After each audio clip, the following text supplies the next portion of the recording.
Everyone, this is Nikachu, Merfolk Master. I'm here with my brother, and guess what day it is today? It's Tuesday. That means we're trolling it up with Troll Tuesday, and today's gimmick is we are going to be playing a Cold-Eyed Selkie and scaling it up for good measure. We're going to deal 6 damage, draw 6 cards. It's going to be beautiful. If you love Troll Tuesday, don't forget to like, share, comment, and subscribe to the channel. Before we get into our match, we're going to thank our sponsor, themanabase.com. And Aaron Paquette is with you with the cube cards. You want to find out what the best the cards from Core 2020 are to put in your cube? Go check out his article, Cubism, on themanabase.com. Your home base for everything Magic the Gathering.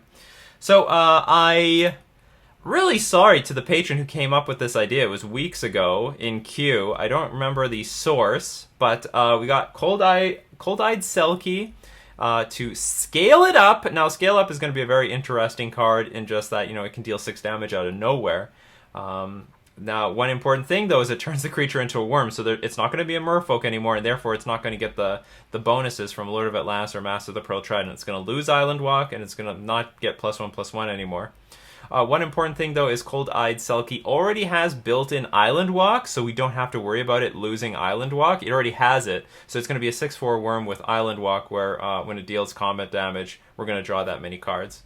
And so Spreading Seas is still going to work just as well with Cold-Eyed Selkie, but that's the idea. And you know what? If we don't have Scale Up, sometimes this thing's just going to deal 2 or 3 damage, or we're going to draw that many cards, so that's going to be cool, too. So Scale Up is a green card. But let's not forget that we can overload this thing. So this is good early in the game, but it could be a big late game bomb in a board stall. So we just pay 6 mana, overload it. That means each creature that we have on the battlefield becomes a 6/4. Looks like a pretty good combo with Master of Waves, but anyway, this is not going to be a Master of Waves deck. So we're playing with Simic Merfolk. Also, I'm curious to know how good Simic Merfolk is right now. There's a lot of good things going on with Commander Speaker and the fact that, you know, you gotta get underneath your opponent with all these lords. So would like to see how good the Simic Merfolk is right now against things like Eldrazi Tron and stuff.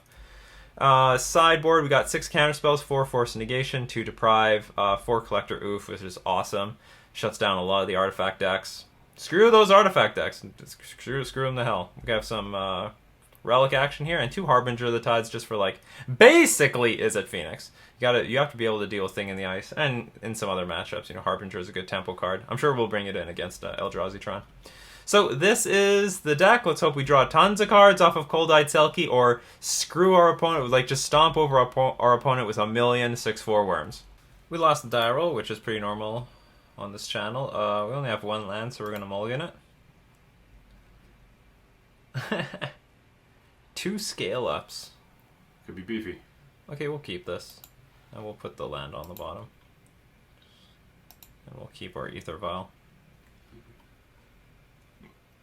Unfortunately, Scale Up is not instant speed. But whatever. We'll do our best. Oh, shoot. Thoughtseize in 3. Oh, Stitcher Supplier. Dredge. In some way... No, Hogak. Well, In some ways, that's worse. Bloodghast and... Oh, no, it is Dredge. What is this? What are they trying to do? Well, maybe the scale ups are going to help. you can put 12 damage on him real fast. Yes, and they can't block it very well.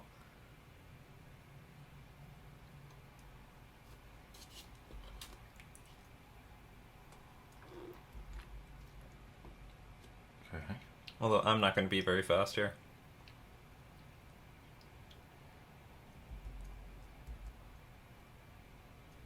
Faithless Looting, Hedron Crab, Prized Amalgam.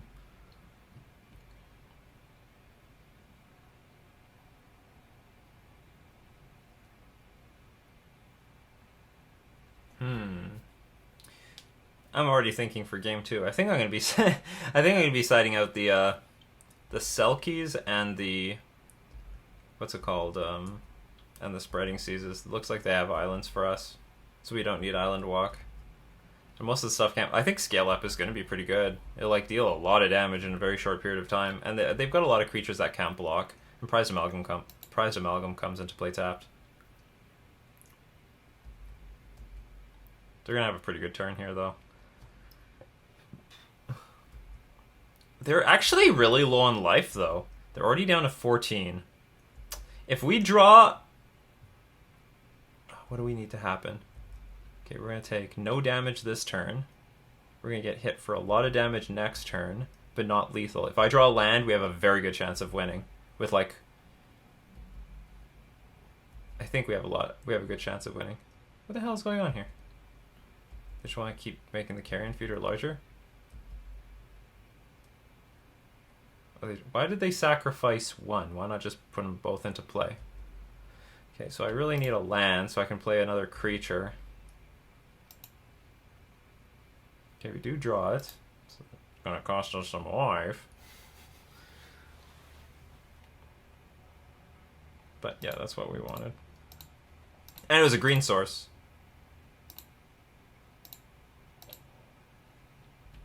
I guess I'll show them Cometa Speaker. So... I sort of need our opponent to deal 2 more damage to themselves. Because then we can scale up twice and hopefully kill them. I'm assuming Prized Amalgams will attack. Because they... Or maybe I should have shown Master the Pearl Trident so they know they can't block. Go on, deal 2 more damage. If you deal 2 more damage to yourself, then you will not see this coming. Nobody would see this coming. Okay, everything attacks. I'm not blocking. Bold move. Yeah.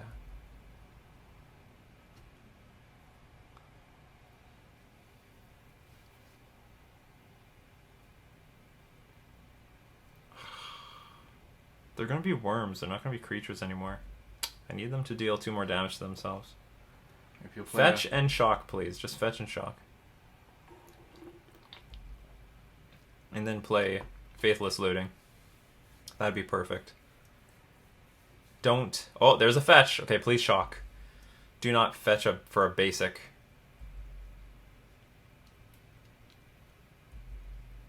Okay, they're gonna fetch, get the Bloodghast again. They're having fun. Okay. Ugh, it's so close. Fetch. Ah, they got the basic. They're playing around scale up. They know. Yeah, how do they know? Bloodghast has haste.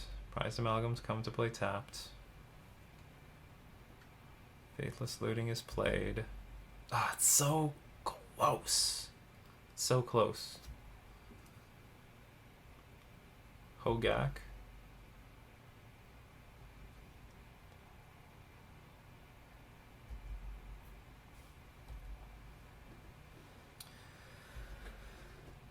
So close. Oh, there's a Vengevine in play. We're definitely dead next turn. So what am I hoping for?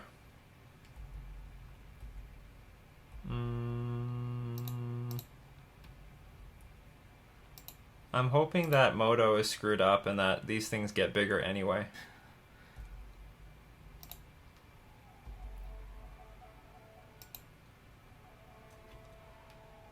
Flagging out on Aether Vial. Oh, did I not take this up? Oh, I didn't. Why didn't I take this up? I don't know, but I'm wondering. Oh, I think I meant to take it up, but I just didn't do it. I'm so curious.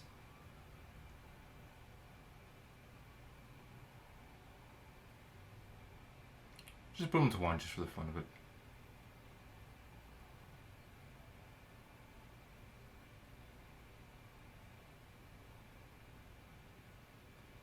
How much can I chump block? I can chump block this thing, but I can't chump block the Vengevine. Is there any way they can play 2 creatures on at once? There's nothing that says that they can play 2 creatures at once.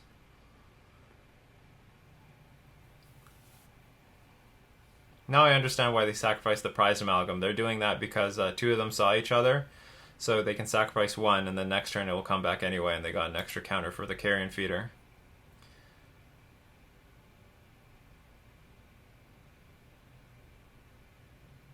I would really like to know, like, I don't think it should happen. Target creature you control becomes a green worm with base power and toughness 6/4. Whatever. Okay, so we're just gonna play our deck. Let's just do it. We're gonna put them a 1. If they know about scale up, I don't care. I don't care! We're gonna make them play around it next time. Yeah, it's not a Merfolk anymore. Yeah. Worm.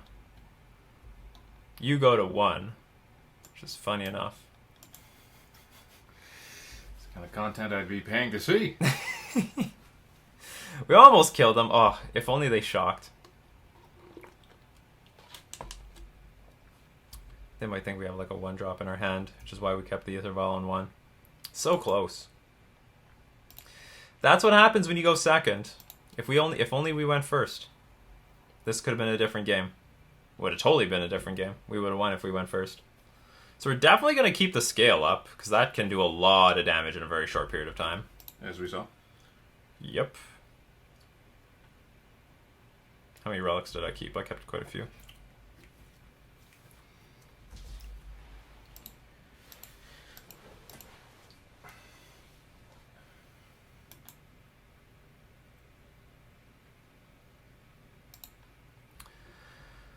I don't think we need Collector Oof. Force and Negation we can use. We can also use the relics. I'm going to take out the Selkie. I'm going to take out Spreading Seas. Looks like we have Island Walk already. I guess I'll bring in a Harbinger of the Tides. Our early speed and... I mean, maybe Collector Oof is good, but I don't want to shut off our own relics and Aether Vial. I think our speed is good, and I think scale up is actually really good. Our opponent gave us the LOL. That's the LOL of the week. Yeah, that's the LOL. Get dunked on. Appreciation.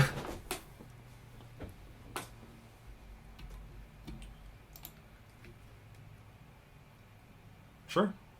That's exactly what we want. Boom! Scale them up.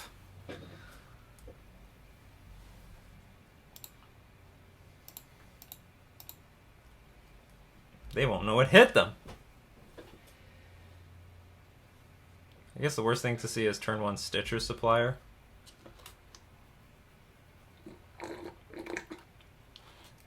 No Island. I don't care about this. Hogak enters the graveyard. It would not be the first time. Bloodghast on the land. Oh, so what kind of hand do they have? Mistbinder. Okay, nice aggro early start. Won't be long till scale ups finish them off. Will not be long. And it will be hilarious. There's Stitcher Supplier. You got another land drop for that Bloodghast? Is he stuck on 1 land? No, there it is. But they found it, that's an island. It's not where they want to be. So like, they can put Hogak in play. If they want to. Actually, Hedron Crab is a good blocker. Ah! Anything good in the graveyard? Sort of. Just do it.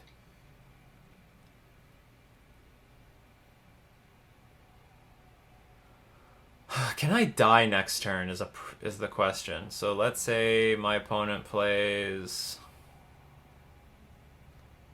the altar. I guess I can't die.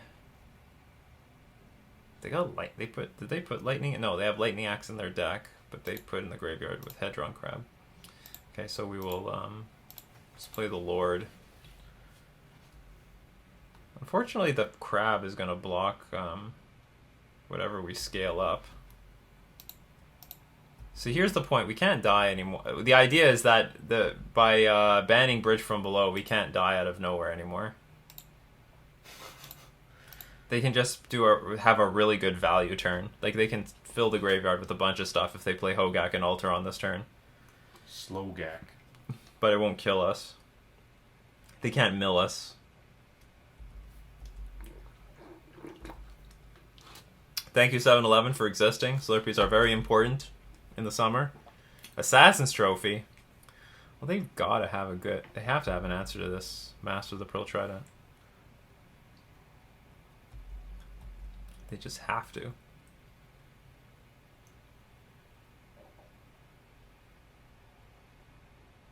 We need to overload this scale up. Well, 5 mana away, so.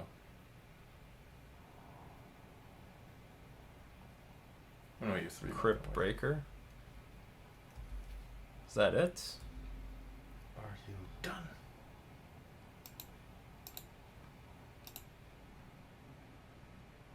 So a good card to draw would be Force of Negation, so I can just protect our Island Walkers. That's good too. That will also win. Are we gonna see one scale up? Just for fun. No. Well, I could scale up. I guess I could scale up the Master of the Pearl Trident. No, we better not do that. Let's hold up Relic just in case.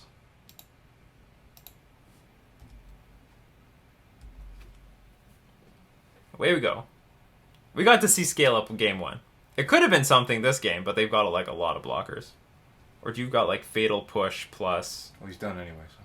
Yeah, they conceded. The power of Command Speaker. Scale up could have saw some good play. Same. Not changing anything. Number 1. I don't know how long this Hogak deck is going to be around. Seems like Dredge is just the better deck. But we'll see. We'll see. Hogak's still around. Just banning Bridge from Below can't like kill the deck.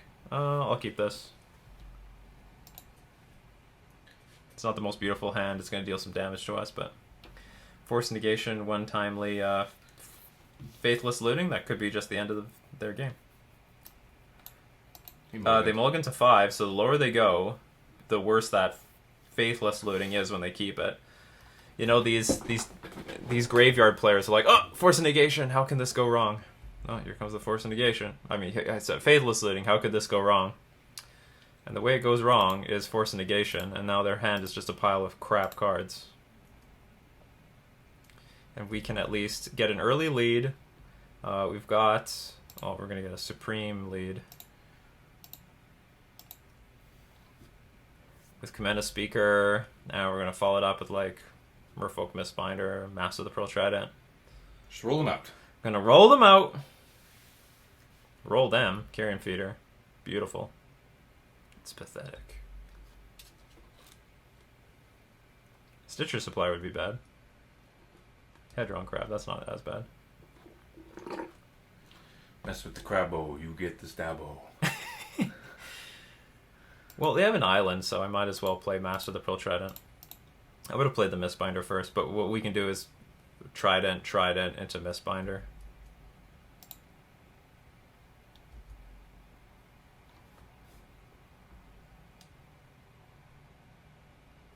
Not gonna lie, Command Speaker, it looks good. Like, I was trying to play Simic Merfolk for a very long time, but I couldn't beat the attrition-based decks. Will not block. I am not... Do I look stupid? You are ugly and stupid. Let's... Ooh, we got Scale Up now. Is he really gonna block with the crab? I don't think he will. I think they will.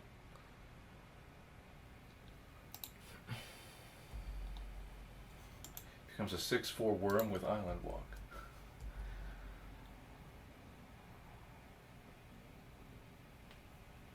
Target creature I control? Damn, I can't give my opponent's creatures 6/4 worms. Alright, we won. We won, we beat Hogak. Not necessarily because of Scale Up, but it was always a potential. They've got a lot of creatures that can't block, just like Stitcher Supply and this Hedron Crab. We almost saw it in first. He says good game. Good game. I guess the real winner really is Force of Negation, coming in from the sideboard. Stopping that, the greedy mulligan. Those graveyard players, they think a Faithless Looting is going to get them out of anything. No. Force of Negation. It's very strong in those situations where they mulligan down to 5 cards. You Force of Negation it, now they just have a pile of cards that just don't do enough. So that was game 1. Let's move on to game 2. We lost the die roll as usual. We can keep this. We've got the combo in hand. We have a few... too many Cold-Eyed Selkies, but I'll take it. Looks like we're up against Storm. Perfect deck for the worm. Perfect deck for the worm. We'll go turn 1-0, turn 2 Merfolk Mistbinder. Yeah, so it's Storm because they have Sleight of Hand. We can curve into the Selkie.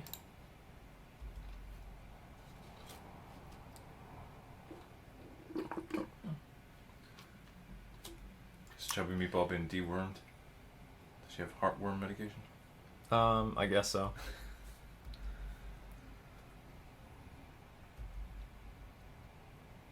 A Trickster. Oh, I guess Trickster's not important. Oops.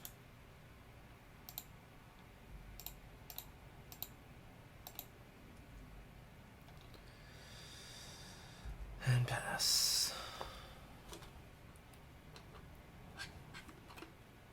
Oh no.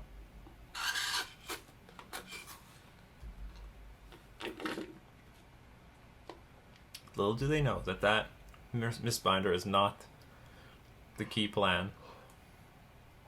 Loud Scour.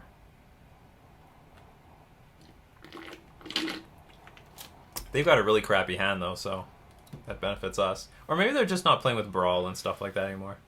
Well, screw the Aether Vial. We're going straight to Cold-Eyed Selkie. I can't wait to play Scale Up next turn. We're going to see the interaction. It's going to be glorious. They better have more lightning bolts. You better have more lightning bolts. You better bolt this thing. You better grape shot it. You better do something. You're not going to be Oh, you got 2 more. I've got more. There's more where that came from. Believe me. More Thought Scours. Thing in the ice. What is with this new Storm? It's like a Storm... Is it Phoenix deck? Minus the Phoenix. I guess it's just Storm with Thing in the Ice. I think. Okay, let's see if they have Arclight Phoenix in their deck. Faithless Looting. They can discard some cards.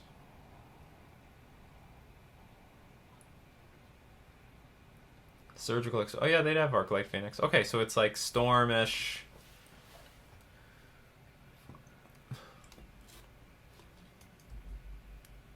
Storm is it Phoenix. They for sure have Aria of Flame. So they'll deal 3 damage here. Waterlog Grove is going to deal a number to us. So I'm just hoping they don't have Past in Flames. That could be a problem. Because they'll get to regurgitate everything in the graveyard. Glad they didn't Surgical the Cold-Eyed Selkie. I'm not even trying to win the game here. I don't even care. I'm just trying to scale this damn thing up. To get those 6 cards. Yeah, we're gonna get 6 cards and then die with all of them in our hand. We do have some interaction in our hand. We do have Merfolk Trickster. So if we do pull off the scale up.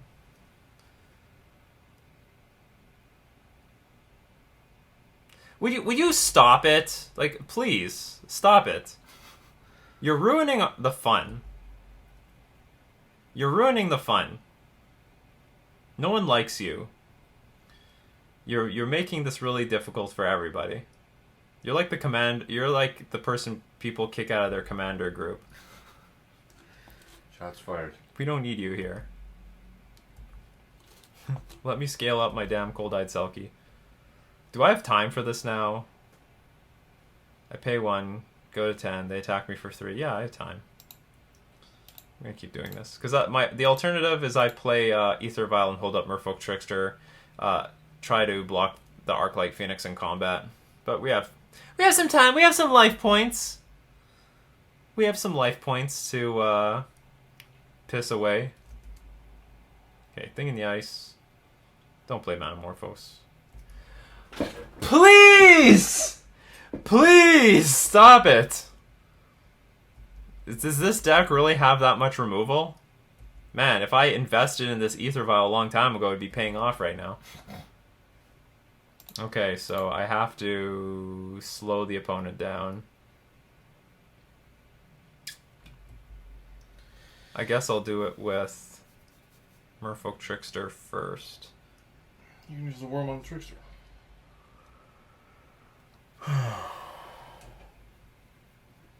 Then he either takes the damage or he blocks it with Thing in the Ice. The question is, do I try to block the Phoenix in combat? Or do I just tap it down pre-combat? Because they still take a damage, and it's a 2-turn clock. Phoenix will come back if they have 3 instants or sorceries. I just have to hope they don't have that.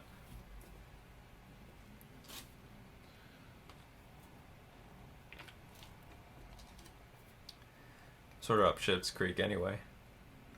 Bit. Finale of Promise. Ooh. Yes. So you're going to draw 2 cards, flip Thing in the Ice. Sort of.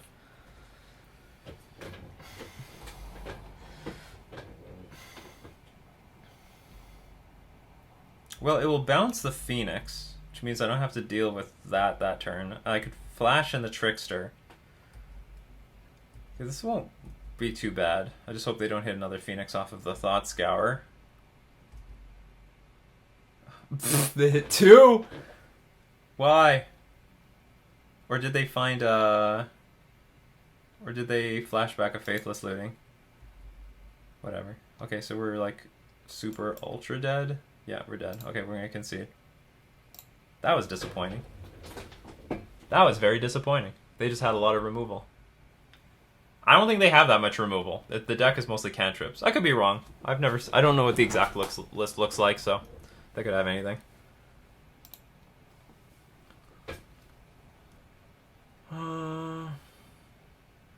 So what's going to be good here? Relic for sure. Force Negation for sure. Harbinger for sure.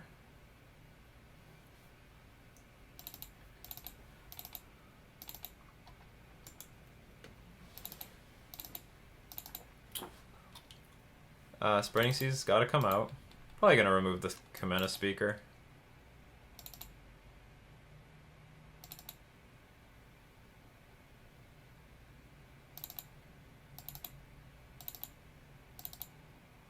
I'll take out 1 tricks. I can take out a land.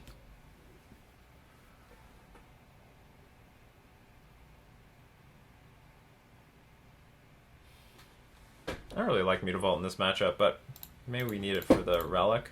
I don't mind. Whoops, no. Come back in here. How good is Cold-Eyed Selkie in this situation? Well, it's got Island Walk. Let's keep that over a Mutavault. Deprive is also good. I don't know what really else to take out, though. I want to keep the scale up. I want to get him! I want to get him with this Cold-Eyed. I think this is the matchup for Cold-Eyed Selkie, people. This is the matchup. Cold-Eyed Selkie, Island Walk, scale it up. 6/4 worm with Island Walk. Bite me. This is a hand. Keep this. Move history stuff. Stuck no more. We'll start with Mutavault, and I'm probably going to attack with it next turn.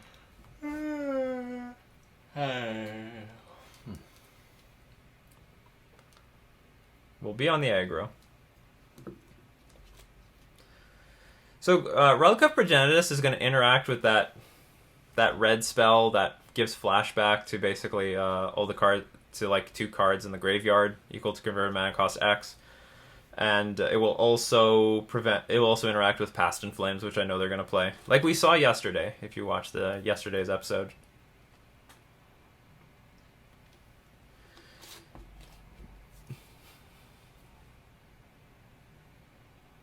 Do you have Force Negation? You're going to Force Negation my Ether Vial? That'd make me puke.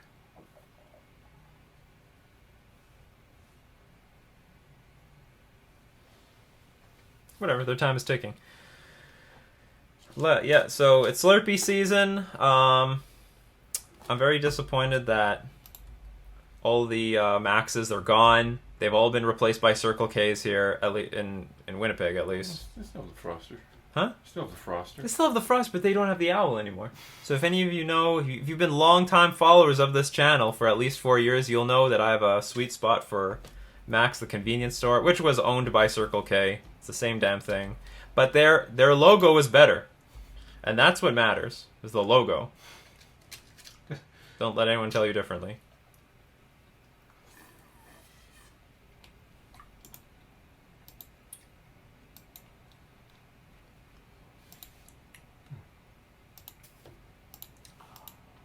Refreshing. It's the last drop. Yeah, we're getting there.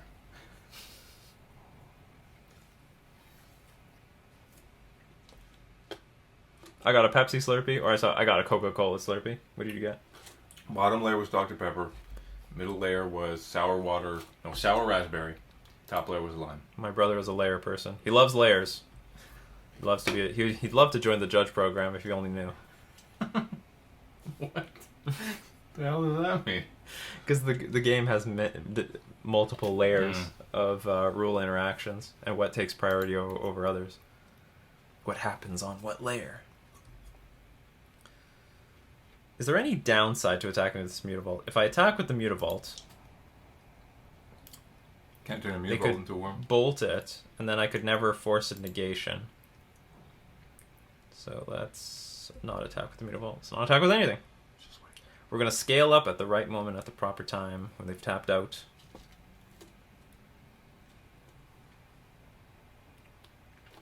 That's what I'm talking about. Oh, wait a minute. No, I have to force a negation this. You get 10 life. Yeah, but I'm going to lose it all.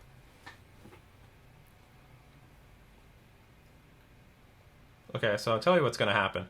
If I can draw land, then I can scale up the Master of the Pearl Trident. That will be sick.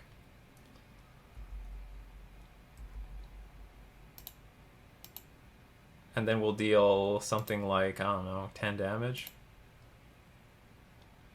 Oh, I don't know.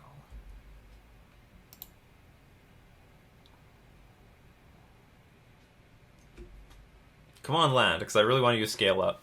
It'd be a good play. It would be a good play. Deal 9 damage if they anger the gods of the board. File in another Master of the Pearl Trident. 9 damage!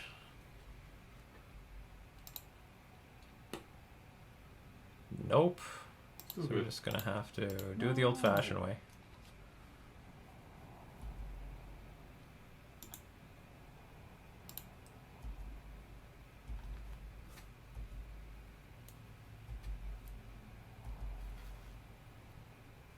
Like, scale up would do, like, 1 more damage in that spot, but it's not worth it. What are you gonna do with this? They always pick 1 blue, 1 red. Always. Oh, they do they? Yeah. I don't think So far, your theory is holding true.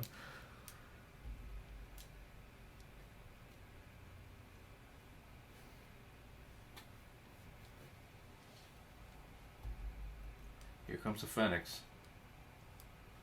They can have as much Phoenixes as they want. 1 Phoenix in the graveyard.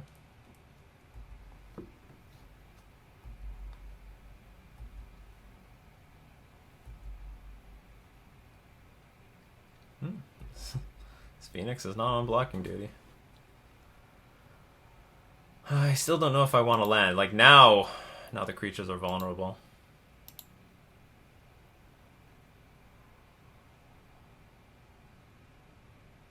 Okay. Kill this thing. Now I want to land so I can attack for 6 with a Mutavault. yeah, I guess it would just be 6, but it'd be worth it. It'd be worth it. Land. Come on, let's see the scale up action. Let's get our opponent sweating. Let's get them sweating. Oh, another one. Whatever. I guess we just attack for 2. Choked on mana with these damn scale ups. It's what I want to see. It's what I want to see. Not gonna lie. I want to see these scale ups. Damn, that was such a good opportunity, though.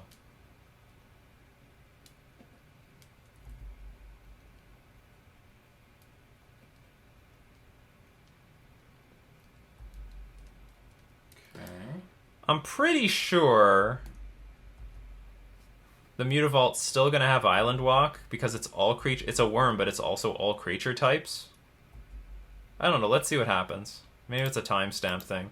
It doesn't lose all other abilities. Is the deal? Yeah, all that text stays on the card.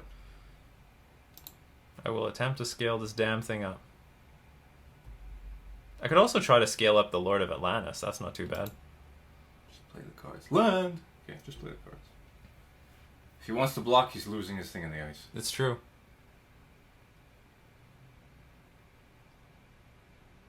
I could also attack for 3. Play the cards. No, don't be stupid.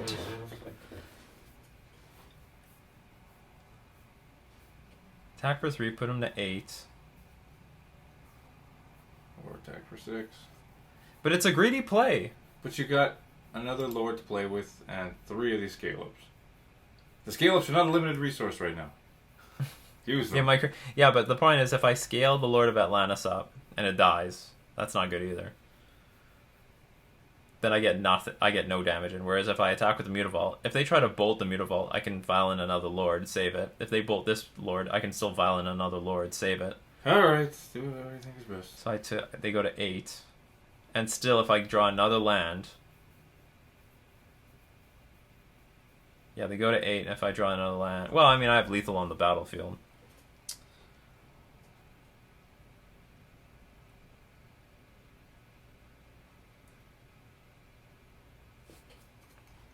Scale up is awesome here, but they're just representing too much, too many problems.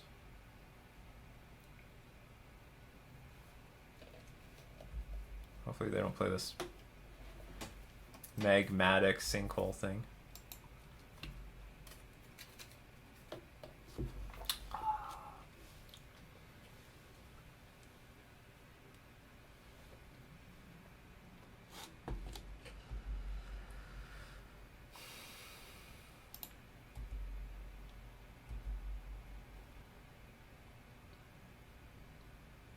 Okay. It worked. Oh, where are they bolting? Lord of Atlantis. After blocks? It's a bit weird.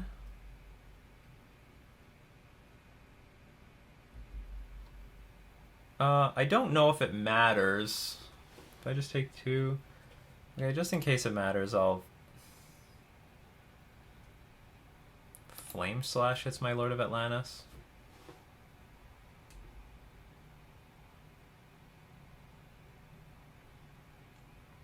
Okay, no, okay, if... I don't know what's the right thing to do. I'm a bit concerned about... this 1 extra point of damage probably doesn't matter. Oh god, that's really strong here. Okay, we're gonna get 3 damage.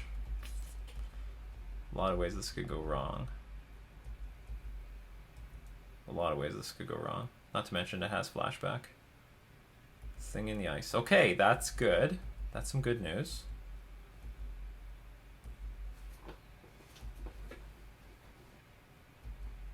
I really want to land here. Land would be perfect, because we island walk. I think we're going to get island walk with this Mutavault. I've never been so desperate for a land. And ideally what I want to do is then like violin Lord of Atlantis and block. Oh, but then if I block Thing in the Ice, I can't get through with my Mutavault the next turn. Or maybe the line is scale up the Lord of Atlantis, attack with the Mutavault as well, get in 3 damage. Force them to chump with at least one of these things. Land! Finally!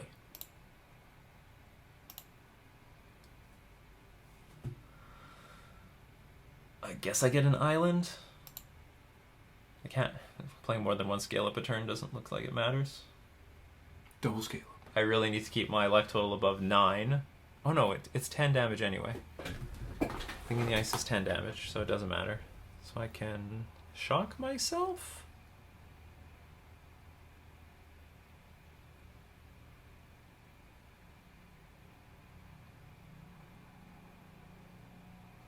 Is there any world where this damage matters?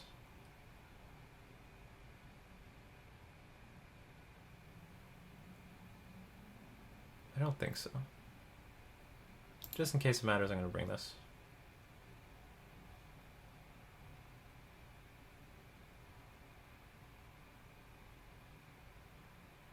Okay, we're going to make them... so here they have... we're going to force them to block with a Thing in the Ice.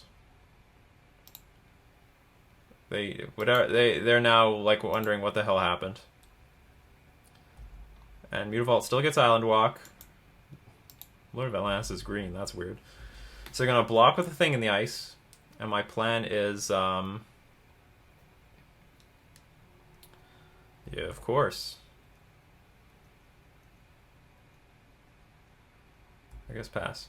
So my hope is that they don't kill the Lord of Atlantis before they flip the Thing in the Ice. Okay, great. Okay, so if Thing in the Ice flips... Well, I mean, it still might not be great. If they find a removal spell at instant speed, I can't chump block this Thing in the Ice anymore.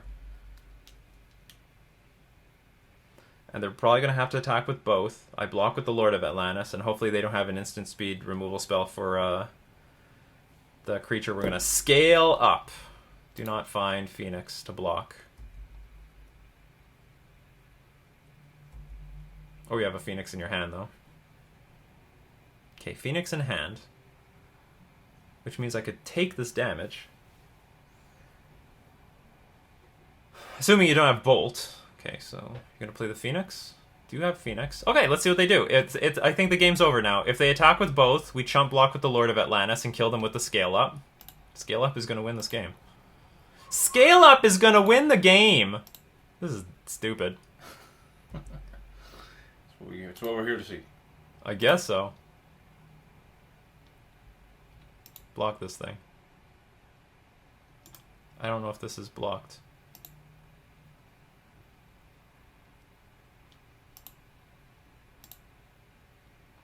Alright, there we go.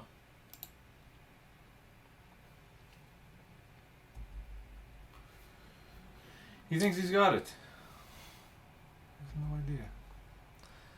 They have no idea what's about to happen to them. I'm about to ruin this person's entire career.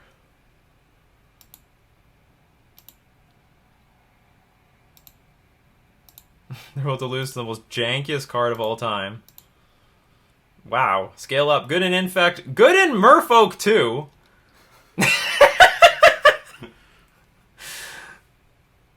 They probably felt it coming. We had so many cards in our hand, we're not using the Aether Vial. They knew the Scale Up was coming. Then we win the match. Yes! Scale Up.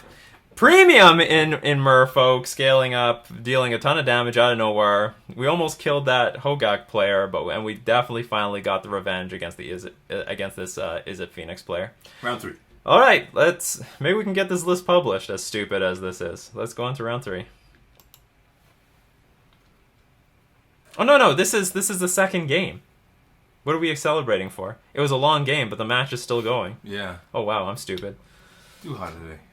It is too hot. It felt like the match. Alright, let's just submit this. Run it back. Okay, so we did not beat the Izzet Phoenix. I was celebrating too early. That's worth... Who cares what happens now? You know, you people have all come... Let me know in the comment section who thought that was the match. I thought that was the match. Felt like it was like three games worth.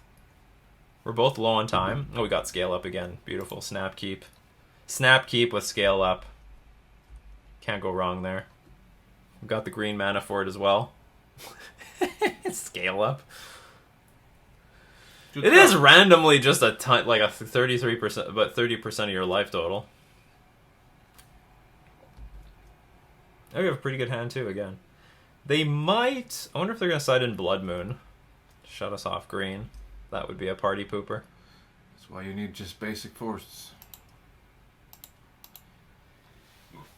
And brain in a jar. Do you know that's an actual card? Yes. Brain in the jar? It's Aether Vial, but for spells. Against instant sorceries. Oh, we might be up against like Phoenixes really early.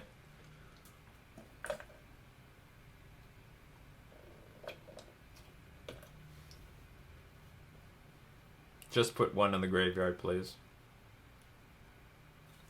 One and done. I can tolerate one, I can't tolerate two. Oh god. We might see a second one. This is a pretty good start.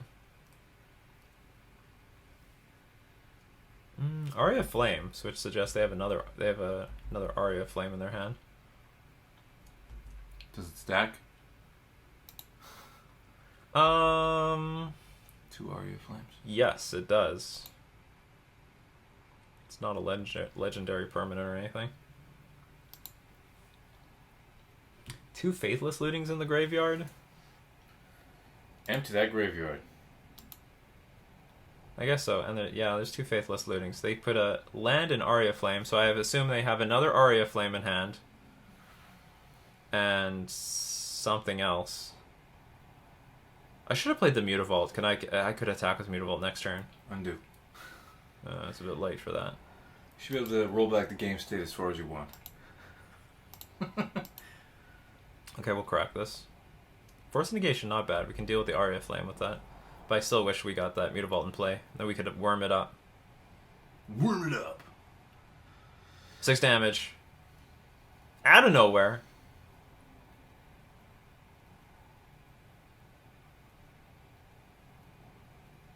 Yeah, of course. Oh, Thing in the Ice. That's a lot of ways worse.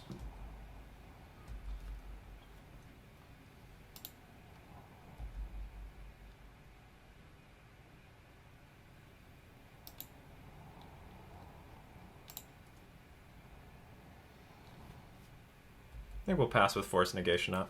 Is that a Brineborn Cutthroat out yet? Yep. You should be playing that with the worm. It's a flash creature.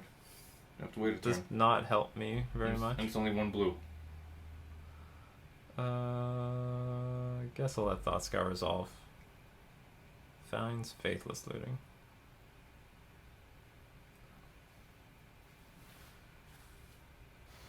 How many of these things do I want resolve?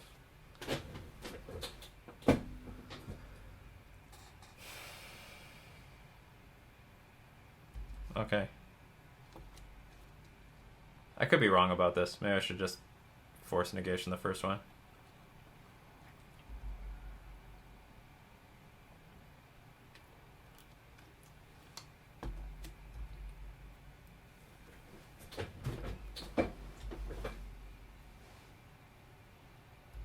Three damage is fine with me. It's not lethal by any means. Not yet.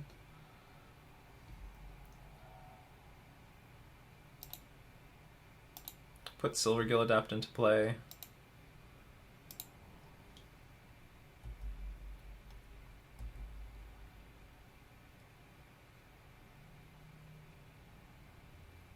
If they try to kill Silvergill, I will Force Negation that.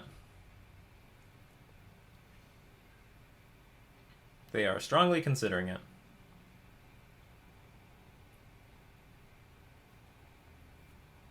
I would appreciate it if they did it.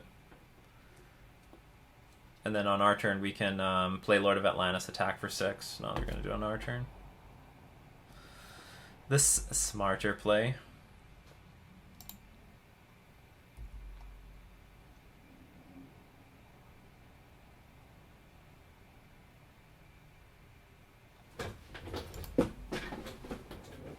Always yield. Say no. Well, Trickster is good. The Trickster's good. The Trickster's great.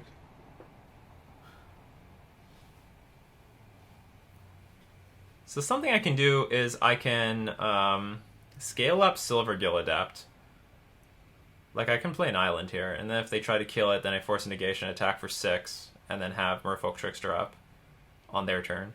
I can get hit by the Phoenix a decent chunk of times. And I think that's what I want to do. Or I could play Lord of Atlantis. If they kill Lord of Atlantis. What if they kill Lord of Atlantis? This sucks. I'm not really going to try to do... I'm not going to defend against it. Okay, let's play our cards. If they have a free spell like Gutshot, this is going to be very brutal.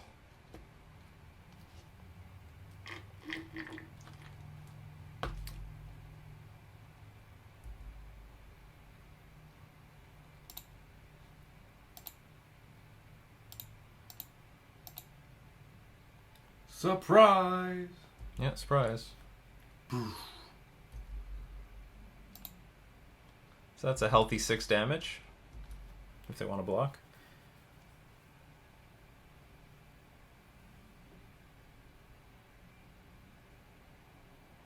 So the problem is if they have Gutshot here, that's not good for me. He took it. So I'm not sure, but I'm pretty sure if they play a spell, we're going to try to play Merfolk Trickster. Ooh, that's pretty good. Okay, so we're not going to let anything bounce.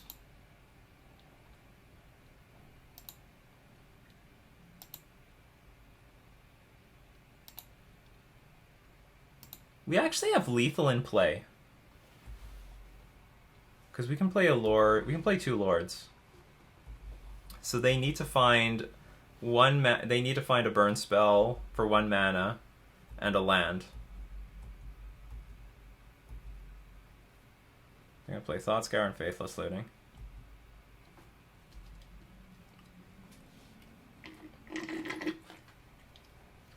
And imagine if they find a Phoenix, then our only chance of winning is through a bunch of lords. Oh, they put the magnetic thing in the graveyard, which means they have to have a removal spell here.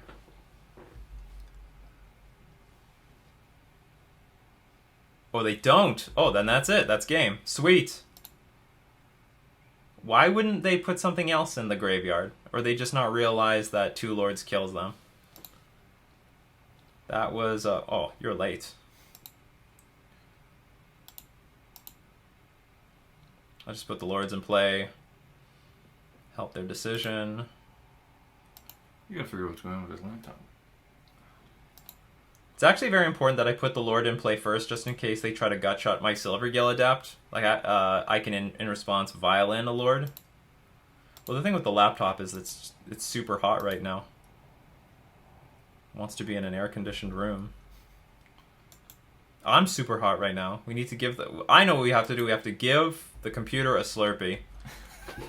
Just a video of you dumping a Slurpee. 7-Eleven needs to make Slurpees for the... for computers. And that's it. We got him. We got him. Scale Up actually helped us win this match in both games. It helped push the damage. This is ridiculous. I have no idea if our opponent misplayed. They put... Okay, Spire Bluff Canal has nothing. It can't come into play. But... Or what was the order? I can't remember. Maybe no. They either drew and discarded Spire Bluff Canal or drew and discarded Scalding Tarn. I don't know what the order of things. Maybe they put this in the graveyard with what's it called? With Thoughtscour. I didn't see the order of the cards. What was cast first? What was cast second? But whatever. Now we officially won match 2. Let's go on to match 3. You won the die roll. We won the die roll against Tireless Tracker. The Tireless Tracker. Yep. I guess we can keep this. I heard he lost the lawsuit against Wizards. To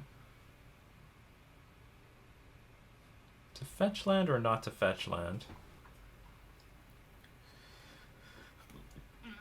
I guess not, just in case if our opponent is playing a Tireless Tracker deck, they might Inquisition us, take our Spreading Seas, and at least we'll have like a Mutavault to attack with next turn.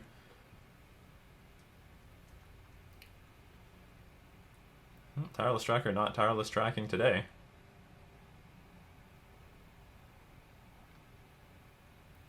Looks like we're up against the same deck, which means we should have an advantage. We've got Scale Up in our deck. Apparently that's good in this matchup. Yeah. Just randomly hit our opponent for a ton. Poof. So, that sucks. It gets better. Oh, it does it? I don't really want to attack the Mutavault into a Lightning Bolt, so we will spend our turn playing Spreading Seas and drawing cards. And it's not going to get any better anyway.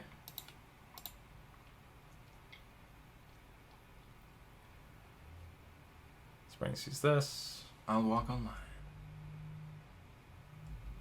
Trickster is decently good.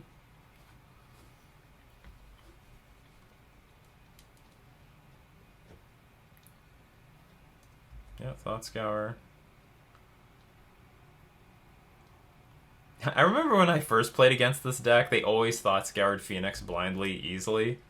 And I'm like, holy crap, this deck is busted. But then, like, more I played, the less likely that happened. Now I feel like they never Thoughtscour a Phoenix in their graveyard.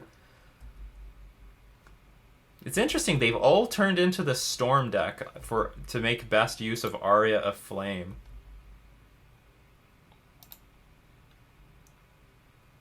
Merfolk Mistbinder. Not where we want to be right now, as you would say. I would say that, wouldn't I? I think I'll play the Braiding Pool and play tapped. Pay 2 life? No. And just pass. The Congo probably isn't as humid as it is here. And then end of turn we'll play Merfolk Mistbinder.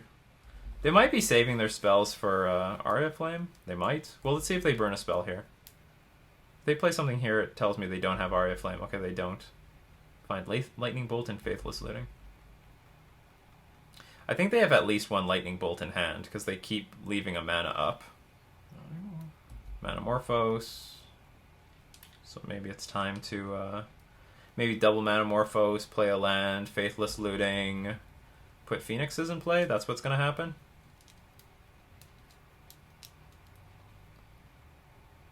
Is that the plan, Bobby? 3 Manamorphoses. You're just going to storm off. Grape shot me. You better have something. Okay, you've got to find Phoenix at this point. No Phoenix still. Surgical Extraction. It's been that weird. Sure. I wish I played something on taps just so I could flash in Trickster. Oh, there we go. I guess they had the Phoenixes in hand the entire time. Just finding a way. Well, you can get rid of one. Well, I can't get rid of anything, but I will tap it down. But you're not going to block it in combat?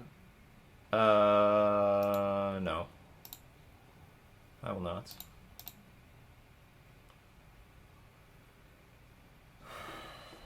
We're going to amass an offensive soon. They're going to try to race us. We're going to try to race them. Well, they don't want to block, maybe. They realize that, yeah, I could swing for $1 billion.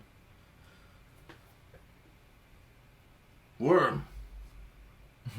Never in my life have I wanted worms. It's a green card, not the one we need. Swing for 6. They're going to block the Phoenix. It can block. Oh, you can put a Lord of Atlantis in play. They're going to bolt it. Guaranteed. I guess what I can do, though, is play a Kumena Speaker, play Merfolk Mistbinder. No, actually, I can play the Kumena Speaker and just pass. I really don't... I don't want to let them use their mana on my Lords. I'm going to play the Lords at flash speed. I might represent Force Negation here, too. They definitely have removal. They've had this 1 mana up every single turn. They could do anything they want with this 1 mana. They choose to hold it up for our Lord of Atlantis.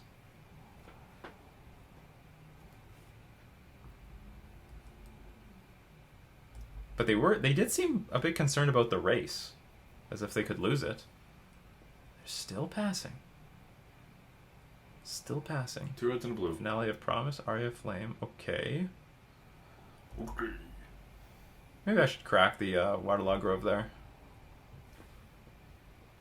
Just in case I draw, what's it called? Force Negation. That is worth Force Negating. So what I can do with this now is I can play Spreading Seas on the Steam Vents.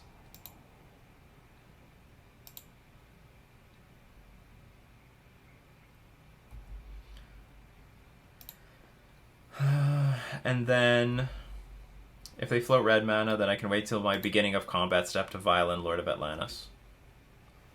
So let's start with that. Let's...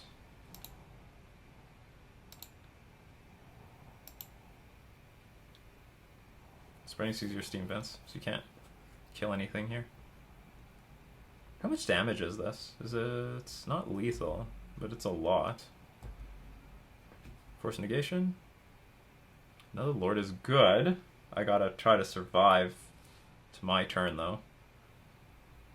She's on double red. Hunger. Hunger of the gods. Assuming they play that card.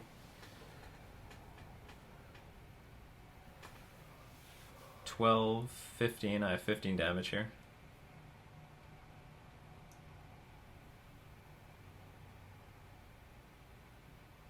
Yeah, Magmatic Sinkhole, sure.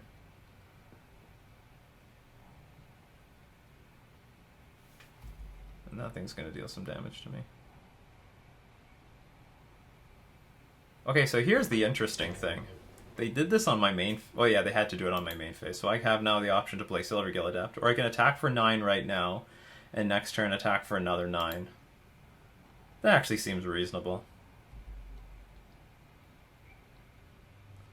We'll fetch for a land. Hopefully this 1 damage doesn't kill us. And then they definitely need to interact with us at instant speed next turn.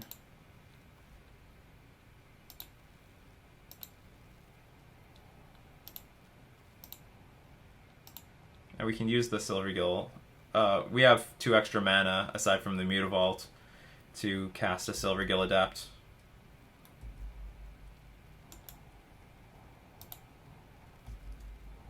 Merfolk. Okay, let's hope we don't die. Because they can put us to 21. Oops, definitely want something on my attack stat. They could kill us here. Mana pending. But if they just if they have enough rituals, they'll kill us with the Aria Flame. Spituals. There's not much we can do about it. You're dripping. I want it to drip. Cool me off. Oh yeah. You can throw this thing in the washing machine. I know. My brother's talking about my giant... Glorious PC Gaming Master Race gaming pad. Yeah. There's Faithless Looting. Ooh, they made a brand out of that. Should be Gabe's face on that thing. So I'm effectively at 16, which means 4, 5. Yeah, if they have enough rituals, they'll kill me. They burned 3 Manamorphoses already. Also, if they find land plus that flashback card, that'll be a lot because they have a bolt in the graveyard, so they could bolt me. They're playing pretty fast, so.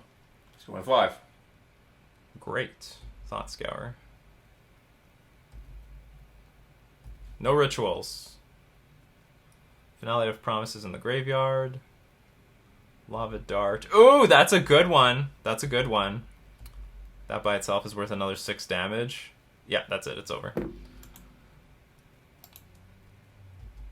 Yeah, Lava Dart. Forgot about that card. Ouch. They can just flashback it for like nothing. And then just have to attack. Oh, you got that too? That's great. So I really needed a Force Negation for the Aria Flame. Boo! Yeah, boo. That's okay. We're gonna get him next game. We've got the Selkie and scale ups. I'm confident in this matchup. We already got a game under our belt against the last opponent. This person's just trying to get revenge for them. So good cards: Relic, Force Negation, and Harbinger of the Tides. Cards bad. Did I take out Command? Okay, definitely I took out Spreading Seas. I think I took out Commander Speaker.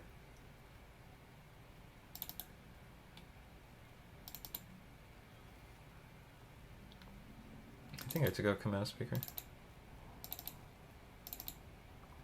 Did I take out a land? Or did I take out... I can't remember what I took out. I think I took out a Trickster. Or was Trickster or a Mutavault? Whatever. We'll take out Trickster this time. Gotta keep scale up. It's the best card in the deck. Gotta keep Cold-Eyed Selkie. Yeah, it's built-in Island Walk. Attack for 1, draw a card. Nothing wrong with that. Nothing wrong with that. Nothing wrong with that. It looks like Samara from The Ring. Could be. Well, she was trapped in that well, so... They just have to do an artist altar of like a TV. I'll go first. Oh yeah, we can keep this. It's not as interactive as that I would like it to be, but...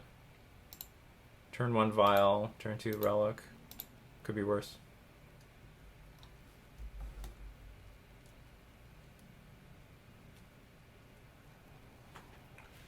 I'm gonna be careful with the Silvergill Adept because of Lava Dart.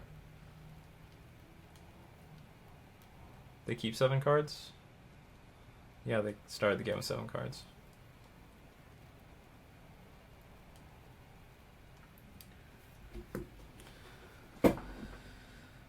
From Visions and Beyond. Okay, so ideally we draw a land here, so this Relic is active to crack, just in case they try to have an explosive turn 2 with a Phoenix. Boom. Nope. That's why you should just play with Tormod's Crypt. It's free. Some people do, but you don't get you don't draw a card off of it. Not everything has to draw a card. You play Spreading Seas too. I mean, Seas Claim.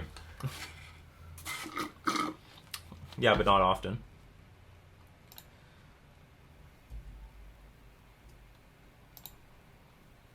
Boom. There you go. I want to say this is late, but whatever. Silver Gale's card draw. Do anything here?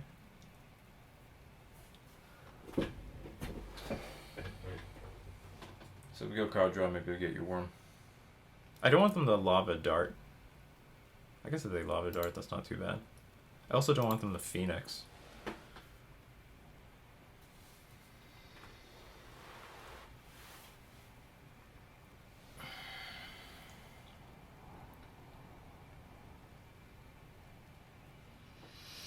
You gotta do something. Gotta do something. Okay. Ugh, I don't want to play into all that. Yeah, I've got a lot of cards in my hand. Yeah, let's play something. You should buy some of Alex Jones's brain. What is it called? Ape brain or something? Oh, Harbinger is a great draw. So now if they flip the thing in the ice, I don't even care. Bleep. Flip the thing in the ice all you want. Just bounce it right back. Into oblivion.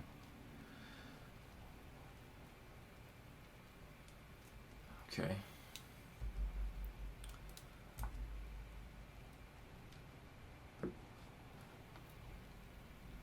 So they have that I don't remember what it's called. Meg something spray. Magnesium.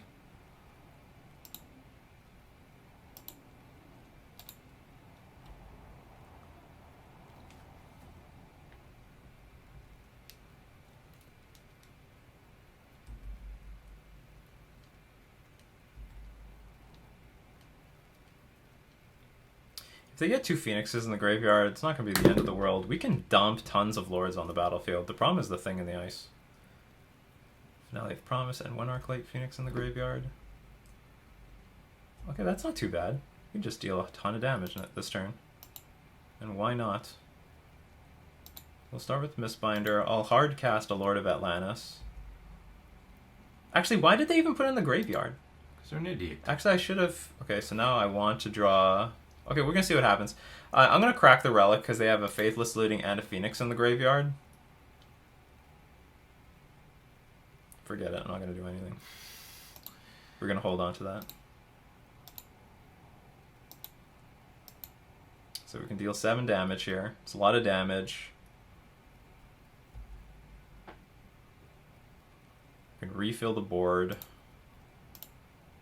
So I'm going to hold on to Relic because I'm going to wait for the moment where that Phoenix can activate. And that's when we're going to crack the Relic. Oh, okay, so hold on. I can still target them so they don't get that. So they don't easily play that Delve spell. What, Hogak? No. Surprise Hogak.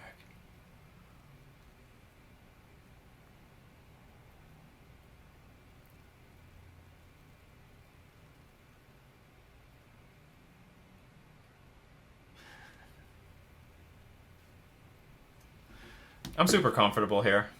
I have nothing really to worry about. Except Damnation. Except, I guess a Braid on the Ether Vial would be a pain. I don't know what I would do about that. He's playing a lot of snow-covered stuff. Why? What does he use that requires snow? It's just psyching me out.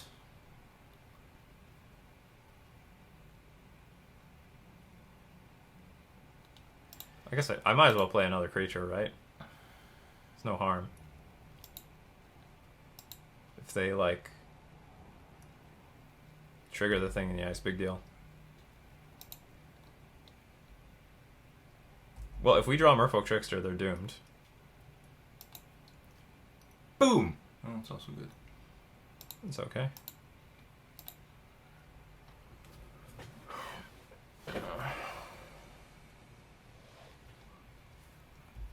Attack.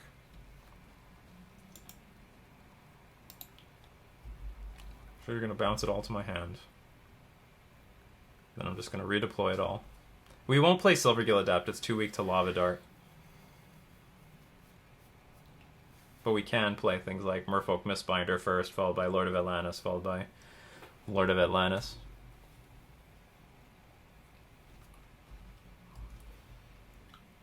What about Harbinger?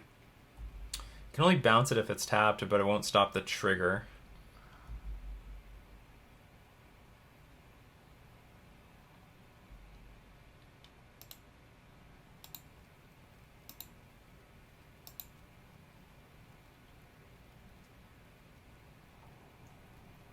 And pass. Alright, now you want to get fucked. I hope. They still need to tap this Awoken Horror for me to Harbinger it.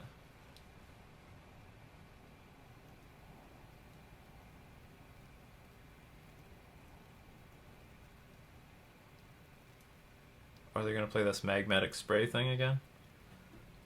No, just a Lightning Bolt. Sure. Creatures for days in my hand. Creatures for days. And a relic to empty the graveyard. They might try to get some value out of their Faithless Looting now. Sure. Yep, fill up the graveyard. Fill up that graveyard. Force me to crack Relic. Sure.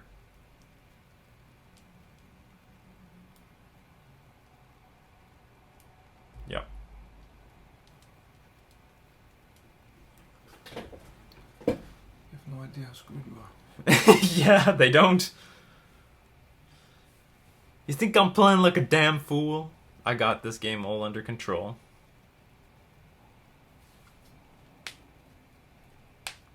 They might have like just a pile of removal in their hand though. They've got a lot of cards. So like even if I bounce this thing back, they could replay it, reload, rebuild. Does it go, wait, I thought it just disappears into nothingness. No, it returns back to their hand. As a thing in the ice? Yeah. It's not a token. Okay, so finally we can crack this relic. We've been waiting our entire lives to do this. Oh! Scale up. Sweet.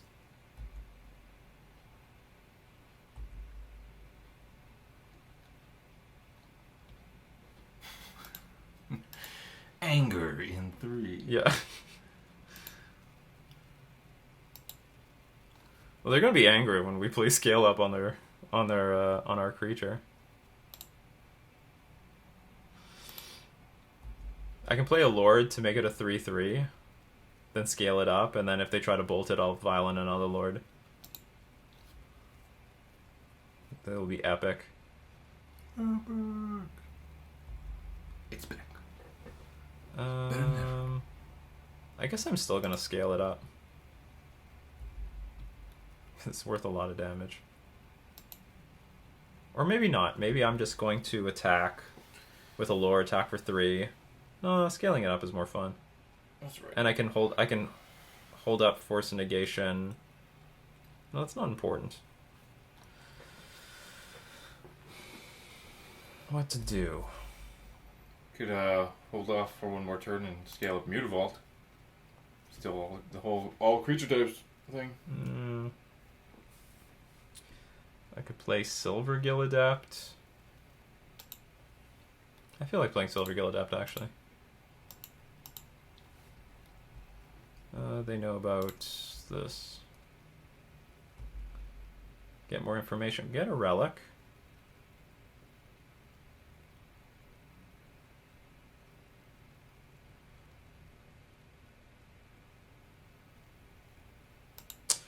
Okay, let's scale this thing up. Let's use our cards. Puts them in a really difficult spot.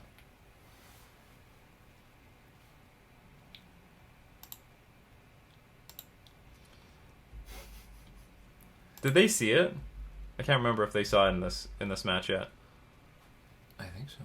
No, it didn't happen last game. He's seeing it now, though. Oh yeah, they're seeing it now. They are seeing it now. They might even be saying something in the chat right now. Do they want to go to 7? Because now, if they go to 7, now I could just play a bunch of... I could violent a bunch of Lord of Atlantis and stuff, and that might be close to lethal. Takes it.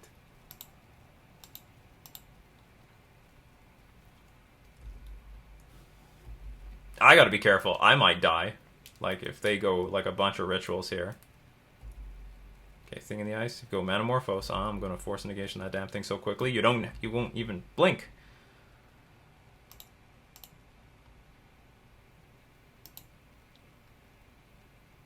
Lord and Lord. Okay, I'll play a Lord.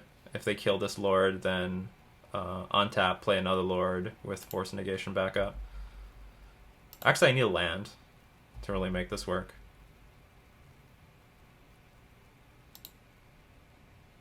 I draw the land.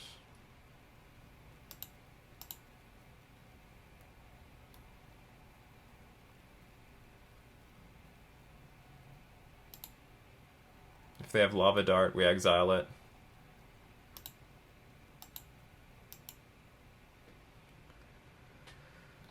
And it's over! We'll go to game 3. Thanks to Scale Up, putting our opponent in range of dying. This couldn't have happened without Scale Up. Scale Up is intimidating. 6/4 worms. Things in ices are afraid of worms.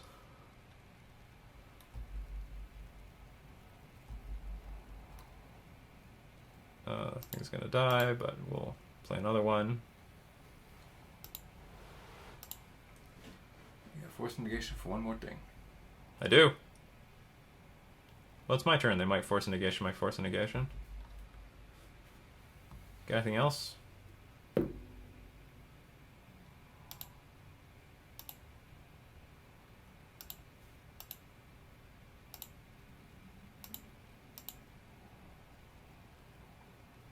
Three, two. Yeah, it looks like this is it. That's the end of the line for you. You Phoenix player. Trying to abuse playing a bunch of 1-mana spells. Get out of here. Get out of here. Scale Up does it again. I'm really impressed. I'm actually pretty impressed with what Scale Up is doing right now. It's a bit stupid. A bit. Gonna get this list published. 050. If I got this list published, that would be so stupid. People would instantly know, oh my god, Troll Tuesday is gonna be epic. Most epic Troll Tuesday of all time. We gotta go 5-0 with one of these Troll Tuesdays. They're gonna see Cold-Eyed. We might do, like, make a big price spike on Cold-Eyed Selkie out of nowhere. Even though that Cold-Eyed Selkie has seen absolutely no play. We have cast it and not been able to untap with it. This hand sucks. It's got some good cards. Did our opponent mulligan, or they begin the game with 7 cards? I think we can do better. Like, it's got Harbinger, I like that, but like, okay, we can keep this. Actually, now I look at it, it's got problems. Waterlog Grove is very painful. It'll get better. Is it? Just Down Point Grove. I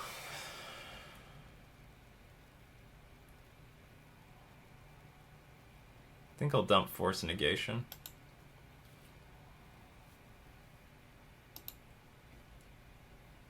We were put in a tough spot. That first hand was like not exciting. Was not an exciting hand. It's not a Troll Tuesday. Okay, this is workable. Sure, we can work with this.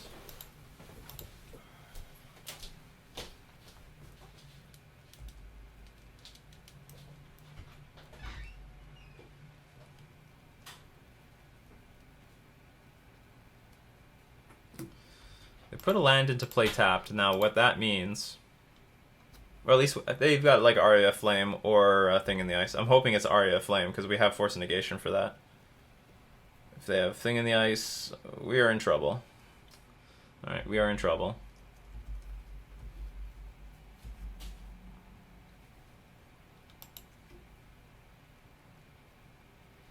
Can't scale this up right now. Just gotta pass, I guess.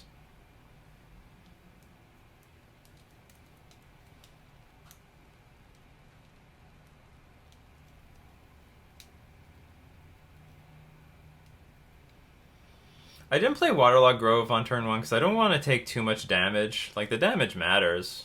They got bolts. They have, like, lava things, lava spikes.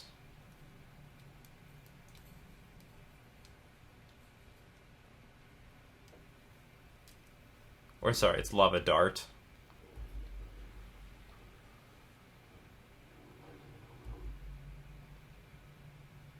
So is this how it's going to go? We're going to just go keep passing back and forth? If that's the case, who benefits from this?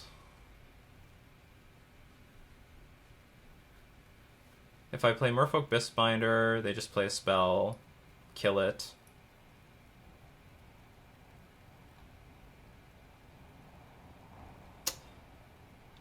Don't know how to progress the game, though. So I'll just take this route. I could pass back and forth.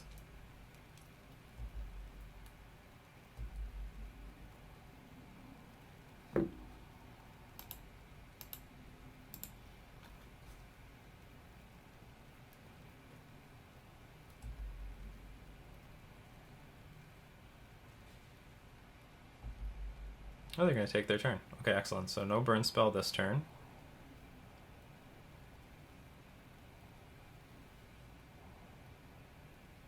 Manamorphose. I'm going to force a negation this.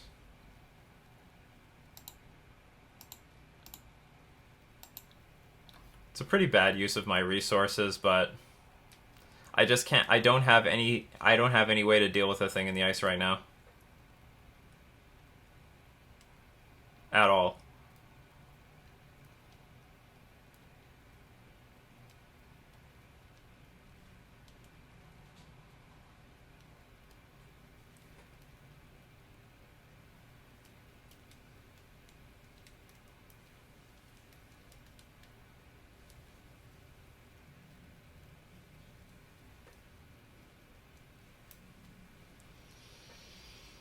So good cards for me, probably just Harbinger. So just so I have some insurance against this thing in the ice.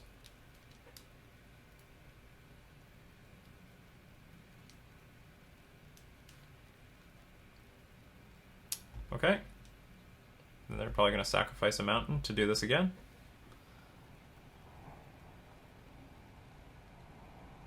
Okay. This binder goes bye-bye. Lightning bolts. Okay. Woken Horror is awoken. Oh, they're bolting me, so I'm going to go down to 9. I guess I'm going to crack the Relic and look for Harbinger of the Tides. If we can find Harbinger, we might be able to climb back up from here.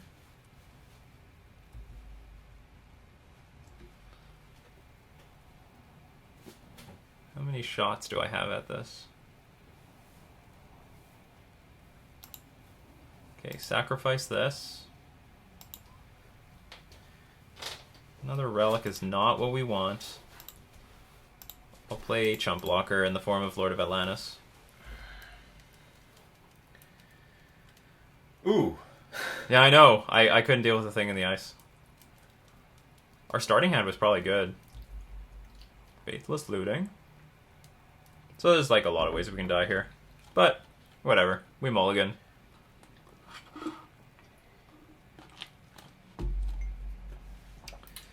We did the old mulligan. I have no idea. We're coming back from this. I'm just gonna like scale up the Mutavault and attack them. After I chump block this Awoken Horror. If they let me chump block. If they let me chump block. That's what I'm gonna do. That's right. Oh yeah.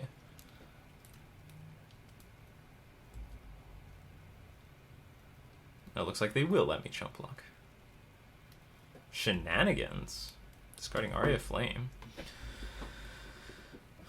Is there a chance? I guess there's still a chance if I rip Harbinger the very next turn. Cold-Eyed Selkie. Can you let me get to my next turn, please? Ugh, I have to play on... I would love to attack with them with the Mutavault. But we need to play on to win. We still have a chance, even though it's really slim, because they have one card left in hand. But what we're hoping to do is find Harbinger of the Tides, bounce this thing, find Merfolk Trickster the following turn, block the Arclight Phoenix, then somehow win from there. Nope. No. So, okay, I'll tell you what we're going to do. We're still going to activate the Mutavault, and we're still going to scale it up.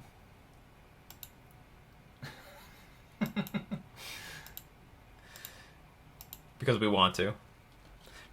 Just because. Just cause. Because why not? That's what we're gonna do. So we had our fun, now they're gonna have their fun. Before they kill us. I guess it's possible we have Snapback or something in our deck. So we lost game 3, or sorry, match 3. It was a close one. It was a close one. Fortunately, they had Thing in the Ice, which is usually the thing that kills me, and I just didn't have the interaction for it. What we really wanted was, we had like a sort of an awkward 6-card hand where we drew 2 Force and Negations and 2 Waterlog Groves. That was depressing looking. But it was still a close match. We got them. We got them in round 2. Maybe we're going to get our extra... They got revenge on us. Maybe we can get revenge back in round 4.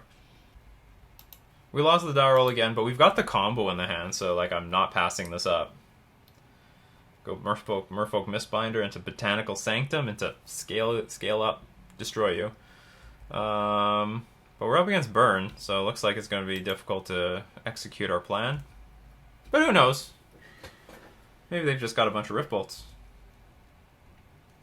No turn 1 creature, so it's either a bunch of Burn or maybe they have Eidolon.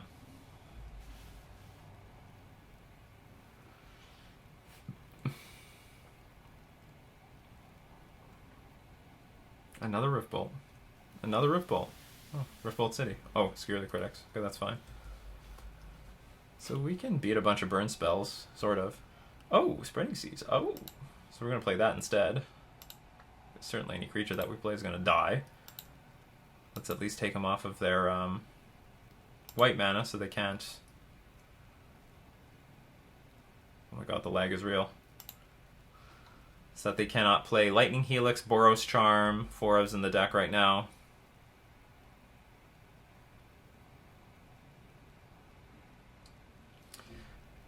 I'm not sure, but I think the plan is to play Merfolk Mistbinder first to draw out removal, and then we play Cold-Eyed Selkie. Like if they have Searing Blaze, we want them to hit the Merfolk Mistbinder first.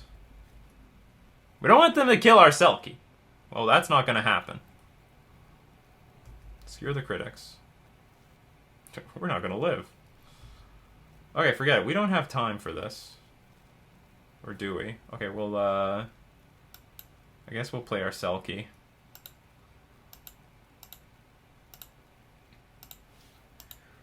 We could die in a few more turns. If we don't, the Lords could kill our opponent pretty quickly. We can play Double Lord next turn.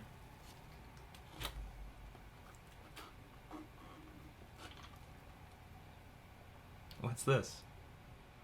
Yeah, you have an island out. If you're counting on Searing Blaze, you screwed that up big time.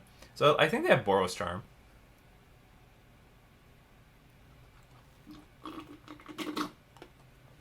I think they have Boros Charm in hand. Okay, they do. Hopefully they do not have another Boros Charm. Okay, at least we're gonna get what this deck is meant to do right now. Right now. Oh, we have another Selkie. So do we play a Lord to get 1 extra thing in. Yeah. Is there any counters? No, I think... okay, I'll tell you what I want to do. I'm going to scale up... Okay, we deal 6, put them to 11. Then we play Merfolk Mistbinder. We don't have anything really close to lethal in the next few turns. But maybe in the 6 cards you draw, you'll just get like 3 forced negations. Because I don't. Yeah, but they're in my sideboard. Oh.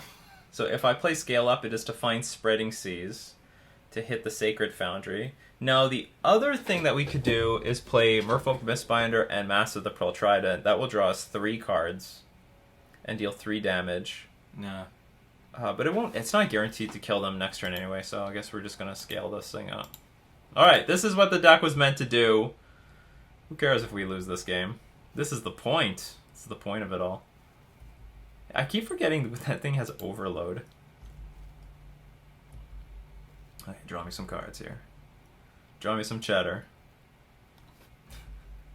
This is ridiculous. I would love to use this. I can't even believe I have the option to ask for this ability. I've never had so many cards in my hand. Okay, we do have another Spreading Seas, which we will play. And we have another Scale Up, too.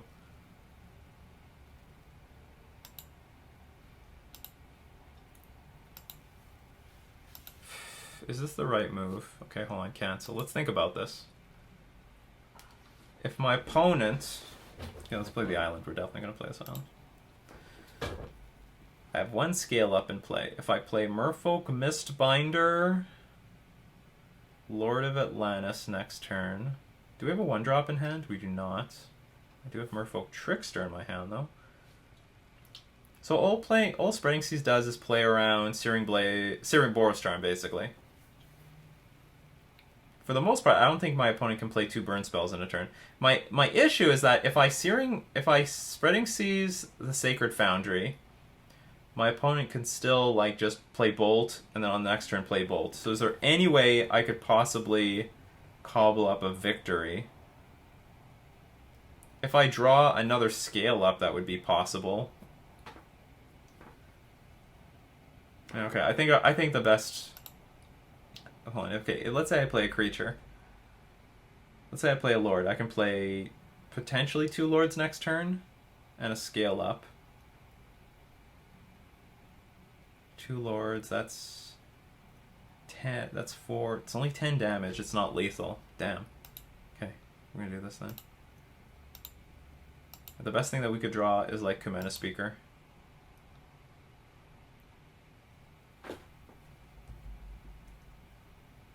Not Kumena Speaker.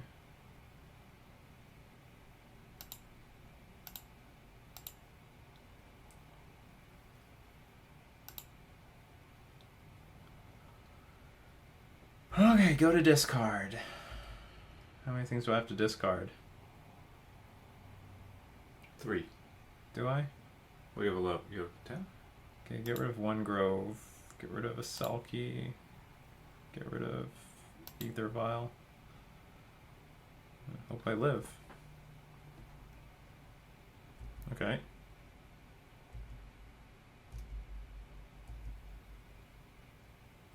Show me Spreading Seas on top. That would be ideal. Another Cold-Eyed Selkie. Well, we get to Scale Up again. We'll draw 1 billion cards. Who knows what will happen? Who knows what will happen? If we draw another Spreading Seas, we're in business again. We gotta dig to those Spreading Seas. Okay, so... I'm not concerned about the Goblin Guide because we have a lot of answers to that.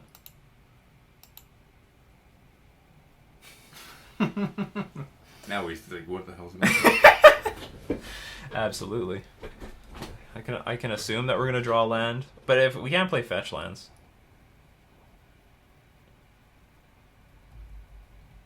This is what my deck does, man. This is what my deck does.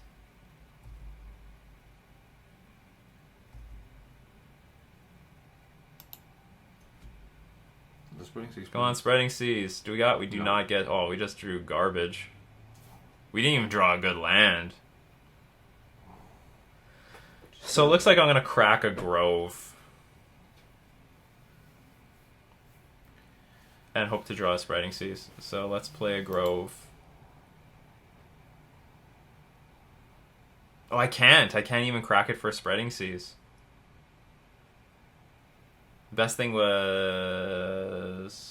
No, I can't play. I couldn't risk playing Silvergill Adept. Just gotta hope he doesn't have any sort of burn spell, and you can just Trickster the Goblin Guide. I need to Trickster the Goblin Guide. Or if they draw another creature, I could Trickster Goblin Guide, block it with the other one. Alright. And then I can play 4 Lords next turn, but that's not enough. Or sorry, 3 Lords.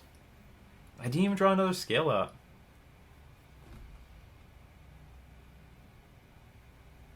I guess I have to pass. Yeah, I can't go for Spreading Seas.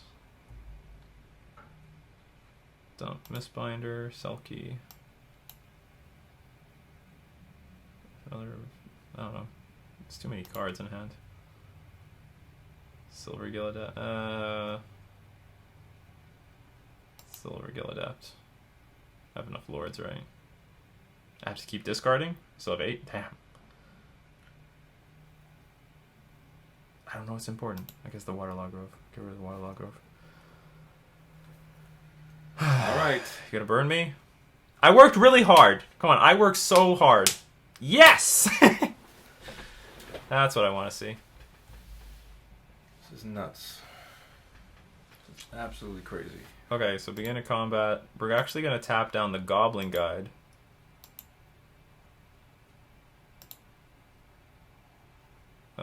Because we can block the Swift Spear. And these things, and survive. Still take 1 point of damage. And now we can play... they have to assume we have a million Island Walkers. They have to assume this. Do not presume. Stompy! Or the worm.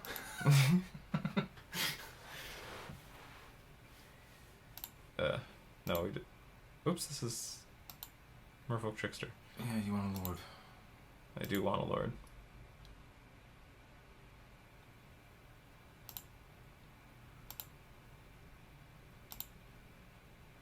Oh, it's too hot today.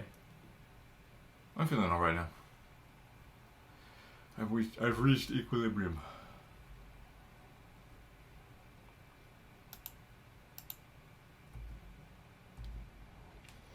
This is hilarious. Yeah, this is pretty messed up. 2 worms. This is what the deck was meant to do.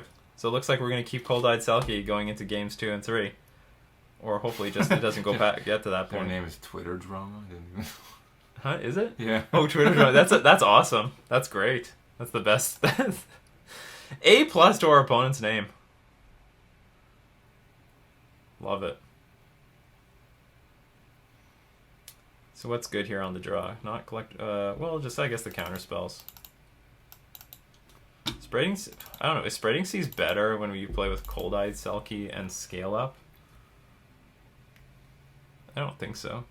I'll bring Spreading Seas back on the play, but on the draw I don't have as much confidence in it.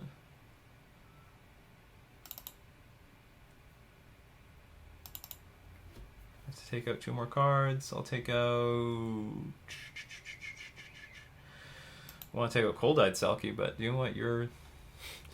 Honestly, Scale Up has to be like the worst card here, because they can just bolt our creature in response. All day, every day. It's gotta be the worst card.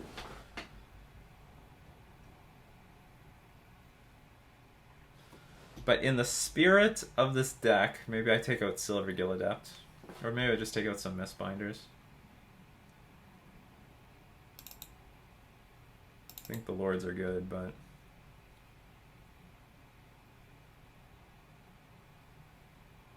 I think Speaker is okay, because it can be a 3/3. That can block a Swift Spear or a Goblin Guide on turn 2. I think Speaker is okay. Actually, maybe I should have brought in Harbinger on the draw. Harbinger is better on the draw. It's still not the most brilliant card in the matchup, but...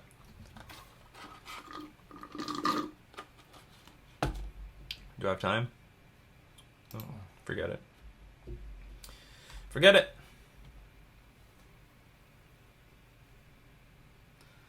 Well, we have Scale Up in our hands. You can deflect. Oh, I'll keep it. It's a bad hand, though. So the plan is force negation something and scale up our Commander Speaker. And we're going to take 3 damage because I have to find a breeding pool.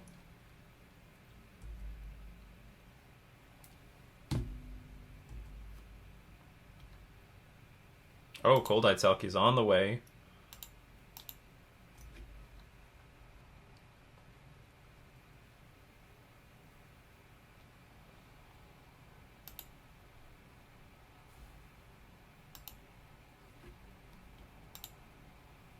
Our opponent's really excited. We just shot our face. For one little green guy. Yeah. So hopefully we just curve out. So that we can scale up this Cold-Eyed Selkie and just do him in like we did before.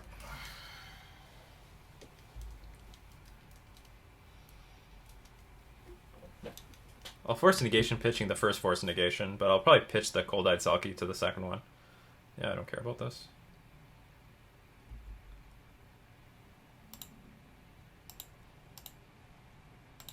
We pitch force negation because there's more where that came from. There's absolutely more than where that came from. So now the point is that if we can get Lord of Atlantis in play, we'll have a decent clock of our own. Not anymore. Worm. Worm. We've got to catch up. Catch up on damage. Hey, if we just top deck scale ups, that would be fine too. That would work. Will it work for you? Yeah. It'll work for me. Scale up. What's going on here? Oh, it gets bigger. Holy crap, it's a 7/5 creature. Why? Oh, but it just says Commander Speaker gets +1/+1 as long as you control another Merfolk or an island. I get it. That was pretty sick. That was 7 damage. They're at 9. They're at 9. What happened? What happened? Lava Spike. Yeah, that can happen. You gonna attack? I'm gonna attack back. What if I pick up another scale up? What are you gonna do then? Life points, red parity. Worm! Not Worm, but this is a good card. So I can attack for 3. Or can I attack for 2, play Merfolk Trickster. Tap down, whatever. No, I don't think that's going to work. I think the best line is going to be Lord of Atlantis, attack for 3, and if I draw another Lord, we win. I think that's the best line. Because I could, otherwise I attack for 2, tap this thing down. It's going to be worth some chunk of damage because they got the Rift Bolt on suspend. I mean, they're not going to kill us instantly.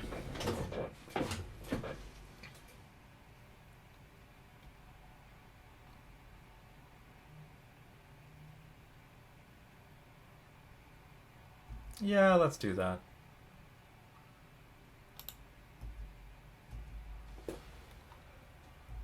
We still have Force Negation holding up Cold-Eyed Selkie. So let's see what they do with the Rift Bolt. They might go after the Commander Speaker. Or it could even have gone after our Lord of Atlantis. Well, whatever. We have Force Negation, but... So what do you want to do with this thing? If it goes at us... It is going at us. I think I'm going to let it resolve. I'm going to counter a Lightning Helix. I got to be careful about this, because I can't counter everything with Force Negation. If they start playing bolts at us, then that's a problem.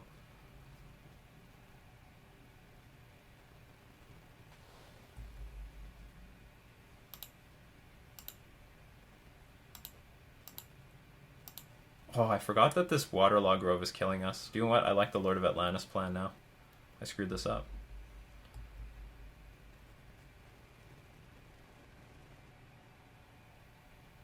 I can only deal 6 damage next turn. Not enough.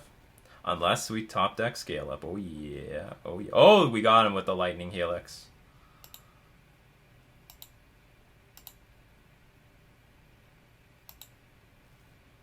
Exiling a blue card. Okay, that's exactly what I wanted to see.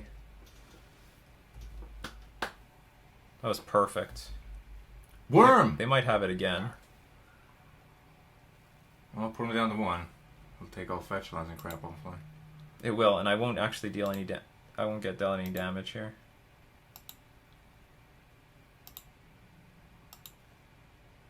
Is this the best thing to do, though? Yes. I could also just attack for 3. No. We go down to 4. Well, there is an issue of them just Bolting Lord, bolting... Oh, okay, if they have double bolt, if they have double removal spell, I'm dead anyway. Okay, Yeah. so... If they have something that can target Lord of Atlantis plus a burn spell, I die.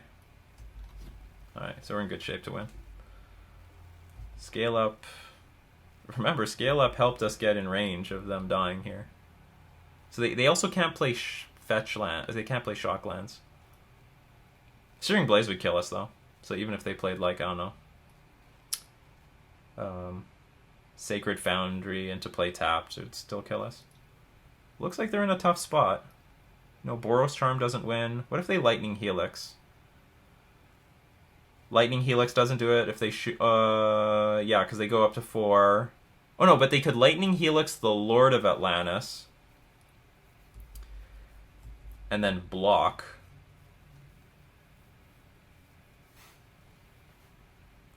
What is this game here? What are you trying to play?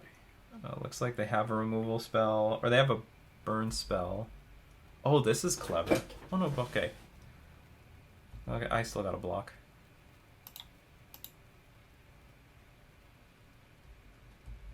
Like, if they have Boros Charm, this might be their only way to win.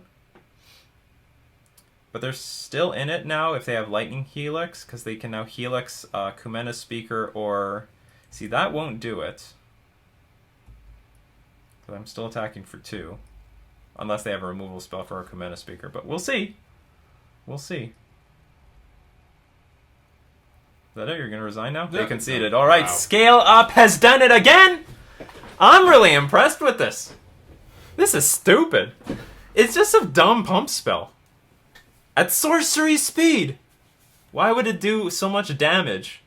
And you saw the thing with the Kumena Speaker. Kumena Speaker still gets a +1/+1 from its ability, because it keeps all the abilities, it just loses the creature type and becomes a worm. So we attack for 7 damage with just 2 cards. That was ridiculous. Alright, we're 3-1. I don't know why I do so well with Troll Merfolk. We're 3-1 with Scale Up. And also, hey, don't forget, Cold-Eyed Selkie actually did a lot of work in round 1 because we... Twice, in fact. Twice you pulled it off. Yeah, that's right. We scaled it up twice, drew 1 million cards, was able to spreading seize the other land, get way ahead on cards, Trickster. We drew the Trickster that we needed. Yeah, it was great. It was fantastic. It was beautiful. This is the match of, you know, basically. I don't even know what's going to happen in round 5. This match showcased everything. So let's move into round 5. We've lost the die roll for a millionth time, but we've got it. We've got the hand. It's perfect. It's beautiful. We've got the Cold-Eyed Selkie and Scale Up combo in hand. Ugh.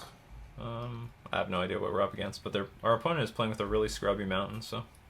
2 Arclight Phoenixes in the graveyard. Welcome to Magic. Is this Mono Red Phoenix? I guess it's probably Mono Red Phoenix. Do I have a forest in this deck? I may or may not.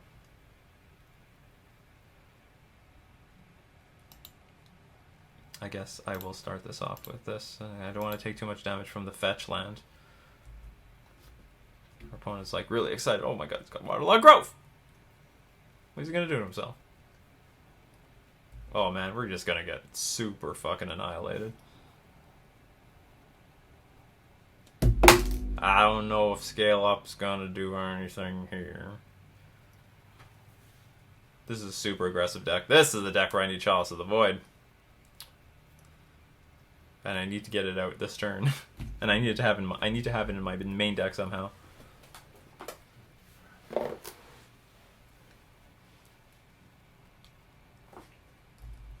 It's a lot of things I'm asking for.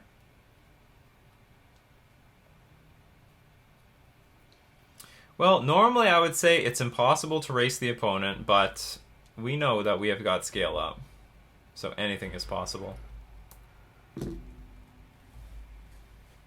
If our opponent has no burn spells, we could come back. But we're still going to take quite a bit of damage. We're going to take at least 2 more damage from this fetch land. And from the Waterlog Grove. Oh, great. We found Botanical Sanctum. So in that case, let's just put creatures on the battlefield. And race. I don't know what it's going to do for us. Attack for 6. No, I think we're drawing dead. It's just nothing we can draw at this point. That was the nuts. That was the nuts. Faithless looting 2 Arclight Phoenixes on turn 1. Into Manamorphose. 2 more spells.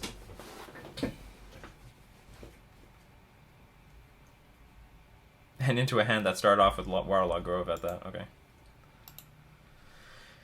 So we got some game going into game 2. We got some game. It's not over. And we're definitely going to keep the Cold-Eyed Selkie spreading scale-up combo going into game 2. I have confidence in it. We can't that thing out. Do I keep spreading season, though?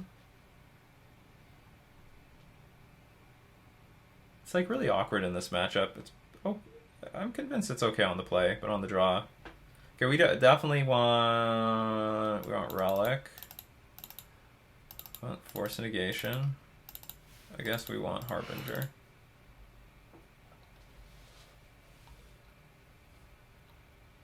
Bring in 9 cards. I have to take out 9 cards. Okay, we're going to make sacrifices. Take out Spreading Seas.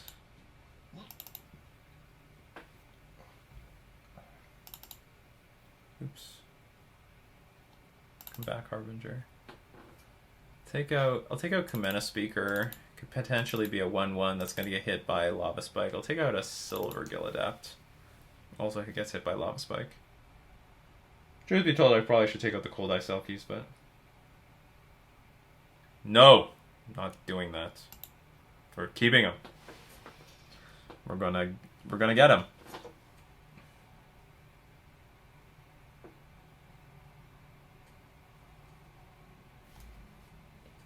We're going to scale it up. We're going to draw 6 cards. We're going to show our opponent how it's done on Troll Tuesday. They don't even realize it's Tuesday. They're going to find out soon, though. This hand's fine. We'll keep this. So we bring in Relic because they've got the red card. Okay, they've got Lava Dart that goes to the graveyard. They have got the red spell that... that gives flashback to 2 spells in the graveyard. They've got Bedlam Reveler, they got Phoenix. So they've got a lot of cards that interact with the graveyard. Hoping for Trickster. That's okay, I guess. It's just, I'd rather not lose the Master of the Pearl Trident. That's all. Ooh, Cold-Eyed Selkie is actually vulnerable to Lava Dart. Damn it! I think we have to side this thing out. If you win, yes. If I win. If there is a game 3. Nothing. What the hell? So they've got no instants? Huh? I don't get it. Or are you concerned I'm going to attack for way more? I don't understand. What are you trying to do?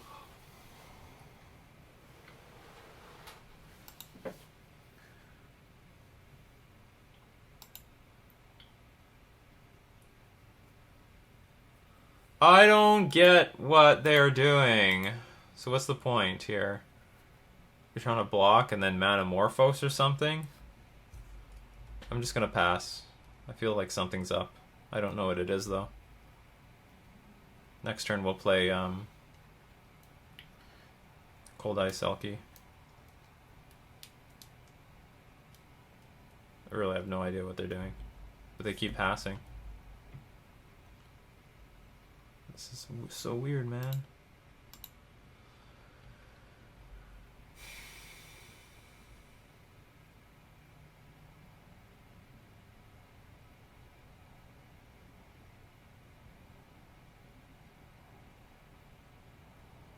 I think this deck plays Blood Moon, so I'll take an island. So I guess it wasn't necessary to fetch right now.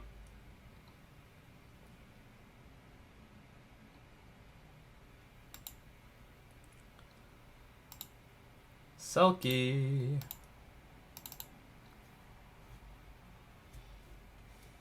which they probably cannot kill. Or maybe their hand is like really clunky. They gotta do something. Gotta do something. Okay, they have Metamorphose. I knew it. That I knew.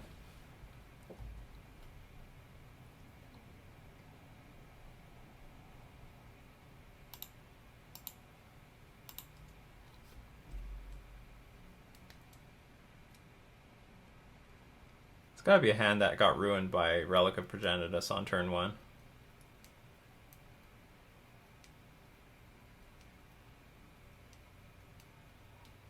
Kozilek's Return. Oh no, are you gonna play Lava Dart or something? This only deals 2 damage though.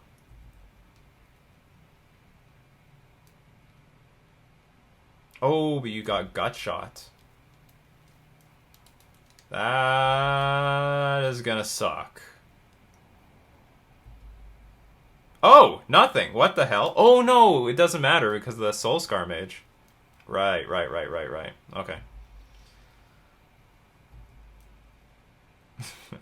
Well, this sucks. Everything's like so vulnerable. Just dying. Faithless Looting. Dumped a bunch of Faithless Lootings. Okay, so I don't have to be too worried. I do have Waterlog Grow. I have 2 Waterlog Grows that I can crack for more cards. Looks like they're gonna force me to. Well, they're not gonna force me to crack my relic yet. So now everything is gonna die, I guess.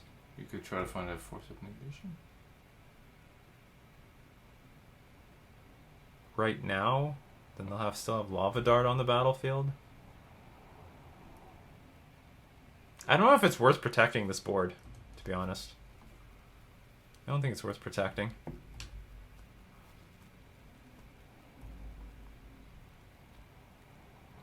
Because it's like, everything's really weak. I forgot about the Soulscar Mage. It puts -1/-bind counters on everything. So I'm going to crack the Relic at end of turn. So that they don't get an extra, like, prowess.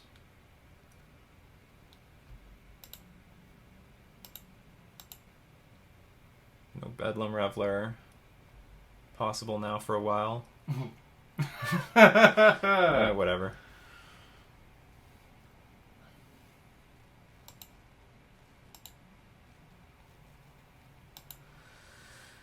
Or do I do anything? I could just play Waterlog Grove. No, I should do it now.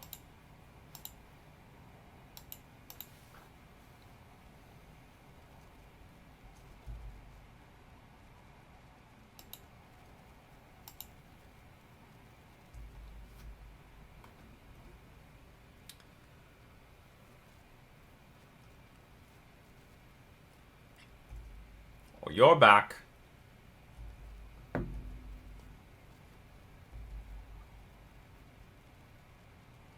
Ooh, Cold-Eyed Selkie. Excellent.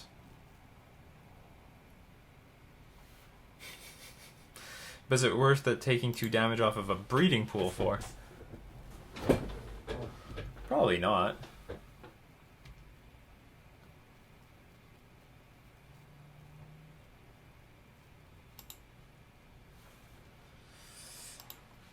Okay, I'll play Breeding Pool. Play it untapped. Gotta protect this Cold-Eyed Selkie. Oh, this has hurt so much damage. Pass. I still can't attack into the stupid Soulscar Mage because of instant speed nonsense.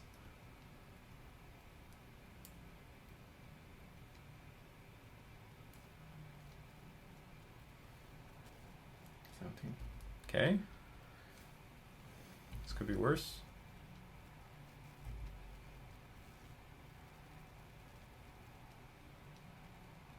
Assuming they can only attack for 3.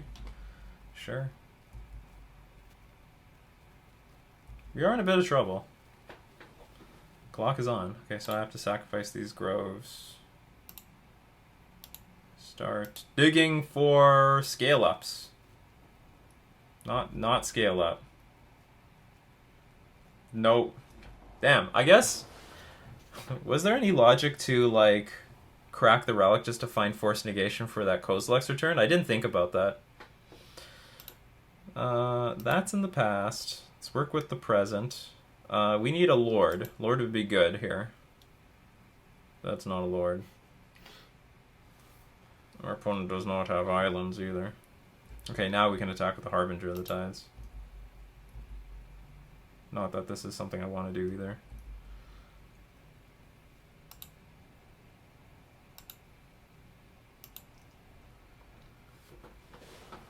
All right.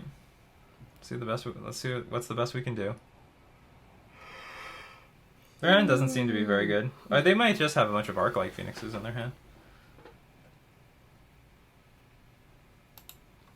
I think the best thing to do in the long run is just cast this.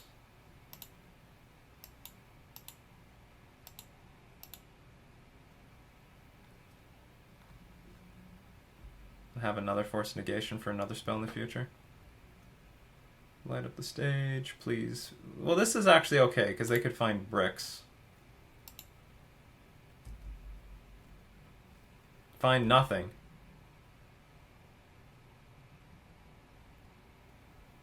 Gut shot. That is not nothing. That's terrible. That was a very good card to find. Because now they can gut shot the Cold-Eyed Selkie.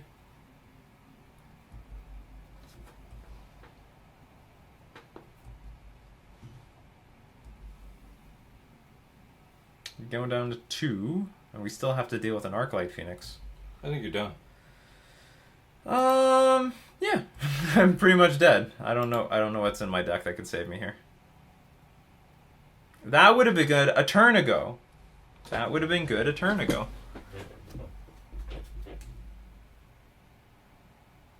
Blah.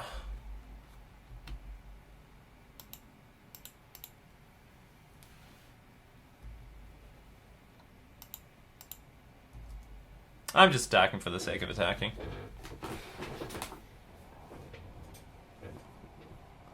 I think our opponent played well in that they held back on their Soulscar Mage.